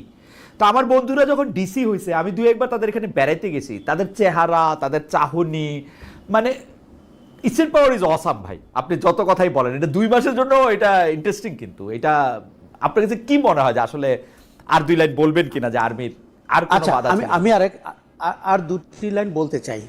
আপনি যদি ইউএন এর রিপোর্ট দেখেন, ইউএন এর রিপোর্টে কিন্তু 15 বছরের দুঃশাসনের ঘনিষ্ঠ সঙ্গী কিন্তু বাংলাদেশ সেনাবাহিনী। এবং আপনার মনে আছে যে ডিজিএফআই এর যে আপনার সেল, যেখানে আয়নাঘর, যেখানে মানুষকে গুম করা হয়েছে, এগুলো সব তো বাংলাদেশ সেনাবাহিনীর। কাজেই সেনাবাহিনী আমার ধারণা না ভাই, এখানে একটু আমার আপত্তি আছে। ডিজিএফআই তো সেনাবাহিনী না, ডিজিএফআই তো হাসিনা না। শেখ হাসিনা না, অবশ্যই অবশ্যই শেখ কিন্তু হাসিনা ডিজিএফআই এর সাথে এবং সেনাবাহিনীর কোনো প্রধানমন্ত্রীকে সম্পর্ক report নাই করে। ভাই। ডিজিএফআই এর কাজ হচ্ছে সেনা প্রধানের চেকে রাখা। রাইট, কিন্তু সেখানে যাদের পোস্টিং হয় তারা কোত্থেকে আসে? আসুক। এবং আইসা posting- অস্বীকার করে না, তো, আইসা অস্বীকার করে না, না। ডিজিএফআই সবচেয়ে বেশি প্যারা সেনাবাহিনীর প্রধানের দেয়। ডিজিএফআই থেকে বিদায় নিয়ে গিয়ে সে আবার সেনাবাহিনীতেই তো যায়। হার্ডলি ডিজিএফআই চিফ কোনোদিন কমান্ড পোস্ট আর না, পাইছে চিফের আমি আর কথা দেখি আমি নাই। বলছি না। আচ্ছা, আমার যেটা মনে হয়েছে যে অন্তত 20-25 জন টপ জেনারেলের ব্যাপারে যে অভিযোগগুলো আছে, এই যে আপনি দেখেছেন প্রায় 14 জন অভিযুক্ত হয়েছেন ইতিমধ্যে, ডিজিএফআই চিফ সহ অন্যরাও। সেনাবাহিনী হয়তো ঠান্ডা মাথায় এই জিনিসটাও ভেবেছে যে আমরা যদি এখন ছাত্রদেরকে তাদের মতো করে এগিয়ে যেতে দেই, আগামীতে এই প্রশ্ন কম উঠবে। ইউএন এর রিপোর্ট কিন্তু আমার ধারণা সেনাবাহিনীকে বেকায়দায় রেখেছে, কেননা ইউএন খুব ঘনিষ্ঠভাবে তাদেরকে ইন্টারভিউ করেছে, তাদের পরিস্থিতি জানতে চেয়েছে। আমি দেখুন, আমরা গ্লোরিফাই করছি জুলাই আগস্টের শেষ কয়েকদিন, কিন্তু আমরা 15 বছরের খতিয়ান কিন্তু খুঁজে দেখিনি। কাজেই সেনাবাহিনী হয়তো নিজেকে কিছুটা অফসাইড রেখেছে যাতে করে ওই ডিসকাশনটাও না ওঠে। আর প্রতিষ্ঠান হিসাবে টিকে থাকার তাদের একটা চেষ্টা ছিল। আর আমার ধারণা জেনারেল ওয়াকারুজ্জামানের প্রজ্ঞাও কাজ করেছে। ওই আপনার সাথে আমি পুরোপুরি একমত, কোনোভাবে ক্ষমতা নিতে পারা বাংলাদেশের প্রধানতম নেশা। সেটি শুধু সেনাবাহিনীর না, সেটি আমাদের সুশীল সমাজের সবারই। সবারই কাজে ওই জায়গা থেকে নিজেকে নিবৃত্ত রাখা, এটা একটা দারুণ কাজ উনি দেখিয়েছেন। আচ্ছা আশরাফ ভাই, সেনাবাহিনী নিয়ে কথা বলতেছি, এটা আবার শেষ প্রশ্ন। আপনি যখন 15, 20, 50 বছর পরে ইতিহাস লিখবেন, সেনাপ্রধানকে আপনি সফল বলবেন না ব্যর্থ বলবেন? এখনকার সেনাপ্রধান মানে ওর দায়িত্ব ছিল বাংলাদেশের সংবিধান মাইনা চলা, মানে উনি যেটা মনে করেন আর কি, সেইটা কি উনি করতে পারছেন? উনি উনার দেশের হেড অফ স্টেটকে পদত্যাগপত্র নিয়া বা না নিয়া একটা সিভিলিয়ান হিসাবে আরেকটা দেশে নামাইছেন। আমি জানি যে সিভিলিয়ান হিসেবে নামাইছেন কারণ উনি কোনো প্রধানমন্ত্রীর প্রটোকল ইন্ডিয়া গ্যাপ পায় নাই। আমি অনেকভাবে চেষ্টা করে খোঁজ করে নিয়েছি, তার মানে উনি একটা সিভিলিয়ান হিসেবে নামছেন। তো প্রধানমন্ত্রীকে আপনি দেশ থেকে ভাগাইছেন সিভিলিয়ান হিসেবে, আপনি সেনাপ্রধান হিসেবে কি হিসাবে বিবেচিত হবেন? মানে ভালো সেনাপ্রধান, খারাপ সেনাপ্রধান, কি সেনাপ্রধান? এই প্রশ্ন আমি নিজেকে অনেকবার করেছি এবং আমি এর প্লাসেস বলতে পারবো, মাইনাসেসও বলতে পারবো। জেনারেল ওয়াকারুজ্জামান যেই রোলে ছিলেন, দিন শেষে আমি তাকে একজন ভালো সেনাপ্রধান বলবো, কেননা উনি ওই নৈরাজ্যকর পরিস্থিতির, আপনি জানেন ওবায়দুল কাদের বলেছিলেন 5 লক্ষ লোক কচু কাটা হবে, 5 জনও কিন্তু হয়নি আওয়ামী লীগের। কাজেই এইটা সম্ভব হয়েছে সেনাবাহিনীর ভূমিকার কারণে। দেখুন, আজকে দেখতে কেমন লাগতো রুয়ান্ডা বুরুন্ডির মতো যদি আমরা রাস্তার পাশে ল্যাম্প পোস্টে আওয়ামী লীগের নেতাদের কালো কোট পরা ঝুলতে, মহিলাকে পালিয়ে যেতে সাহায্য করেছেন, যাতে করে আপনি ওই দিন আমি গণভবনে যখন গিয়েছি আমার মনে হয়েছে এটা একটা দারুণ কাজ উনি করেছেন, কারণ ওখানে হাড়হাড্ডি অবশিষ্ট থাকতো কিনা আমি সন্দিহান। ওকে, কাজেই আমার মনে হয়েছে পরবর্তীতে এই যে অন্তর্বর্তী সরকার আসা অথবা বাংলাদেশের যে প্রতিষ্ঠান টিকিয়ে রাখা, সরকারি কর্মকাণ্ড টিকিয়ে রাখা, এমনকি পুলিশের অনুপস্থিতিতে পুলিশিং করা, এই জাতীয় বেশ কিছু কাজ উনি করেছেন, যেটি আমি তাকে বলবো যে তার একটা দারুণ নৈপুণ্যের উনি পরিচয় দিয়েছেন। শেষ প্রসঙ্গ, আমরা অনেকক্ষণ কথা এই প্রসঙ্গে বললাম যে ডাকসু নিয়ে যদি একটু কথা বলেন আশরাফ ভাই। আমরা ডাকসুর কথা শুনে আজকের অনুষ্ঠান এখানে শেষ করি। যে ডাকসুতে মান্না ভাই বলতেছেন যে এটা একটা অন্যরকম ডাকসু ক্যান্ডিডেট, আপনার কাছে কি মনে হচ্ছে? আচ্ছা, প্রথম কথা, এটি আমাদের যে চিরায়ত ডাকসু কিংবা জাকসু তার সাথে কিন্তু মিলছে না, কারণ আমরা একটা হই হই রই রই রাজনৈতিক প্রোপাগান্ডার মিছিল, মিটিং, নির্বাচন, হল দখল, মাঠ দখল ইত্যাদিতে অভ্যস্ত। কিন্তু আমার মনে হয়েছে যে পরিবর্তিত পরিস্থিতিতে রাজনীতি কিন্তু এখন প্রতিষ্ঠান হিসাবে অত শক্তিশালী জায়গায় নাই। আপনি বাজারে যত চোখ রাঙানিয়ে দেখুন না কেন, কেননা হাসিনার জন্য 50% দেয়াল লিখন ছিল, রাজনীতি সংস্কৃতির জন্য 50% ছিল। যদিও আমাদের রাজনীতির বন্ধুরা ওটা মানতে চান না, ওনারা ভুলে গেছেন। কাজেই জাকসুতে যখন ব্যক্তির পরিচয় আসছে, তাদের অরাজনৈতিক সংগঠনের পরিচয় আসছে, সেটি একটি নতুন ফ্লেভারের ডাকসুর জন্ম দিবে। অতীতের রাজনৈতিক ডাকসুর সাথে আপনি মিল খুঁজে পাবেন না, কিন্তু আমাদের মাথায় ঢুকে গেছে রাজনীতির ওই চেহারাটাই দেশকে শাসন করবে, ডাকসুকে শাসন করবে। আমি যদি আপনাকে বলে থাকি যে রাজনীতির ওই চেহারাটা অ্যাবান্ডেন্ট, ওই চেহারাটা কনভেনশন, আমরা একটা ডিসরাপটিভ রাজনৈতিক সময়ের অপেক্ষায়, এবং ডাকসু দিয়ে তার সূচনা হতে পারে। আসলে আমার একটা প্রশ্ন আছে, আপনি যেহেতু অগ্রজ সাংবাদিক, আপনার কাছ থেকে তো শিখতেও হইব। জিনিসটা হইল, আমি ডাকসু ক্যান্ডিডেটের কারো সাথে, মানে ডাকসুর ক্যান্ডিডেসি ঘোষণা করার পরে তাদের কারোর সাথে আমার কথা হয়নি। কিন্তু তাদের কথা আমি শুনছি বিভিন্ন চ্যানেলে। কিন্তু আশরাফ ভাই, আপনি বলতেছেন বটে তারা আলাদা, কিন্তু আমি তো তাদের কথার মধ্যে নতুন কিছু পাইতেছি না। যোগাযোগের ছাত্র হিসাবে নতুন আমি কি পাইতেছি না সেটা আমি বলি। মার্শাল মেকলুহান আমাদের দার্শনিক বলছে মিডিয়াম ইজ দ্য মেসেজ।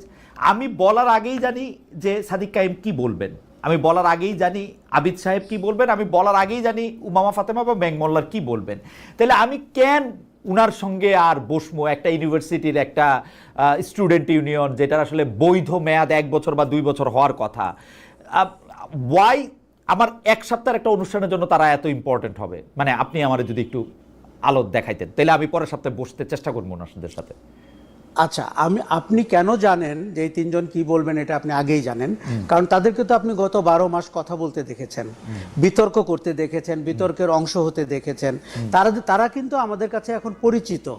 আপনি একবার খেয়াল করুন, এই যে গণ অভ্যুত্থানের তরুণদের নিয়ে যত আলোচনা হয়েছে, বাংলাদেশের আর কোনো রাজনৈতিক দলকে এত বিতর্ক, এত সমালোচনা, এত আলোচনার অংশ হতে হয় নাই। আপনি খেয়াল করে দেখেন।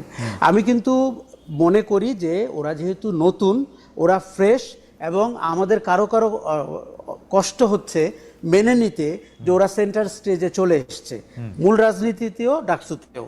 কিন্তু যেই জায়গাটা আপনি আরেকটা জিনিস খেয়াল করবেন, 16 বছর তো বিরাজনীতিকরণ হয়েছে, সেখানে তো রাজনীতির কোনো চর্চা হয়নি, দলীয় রাজনীতিরও হয়নি, আদর্শের রাজনীতিরও হয়নি।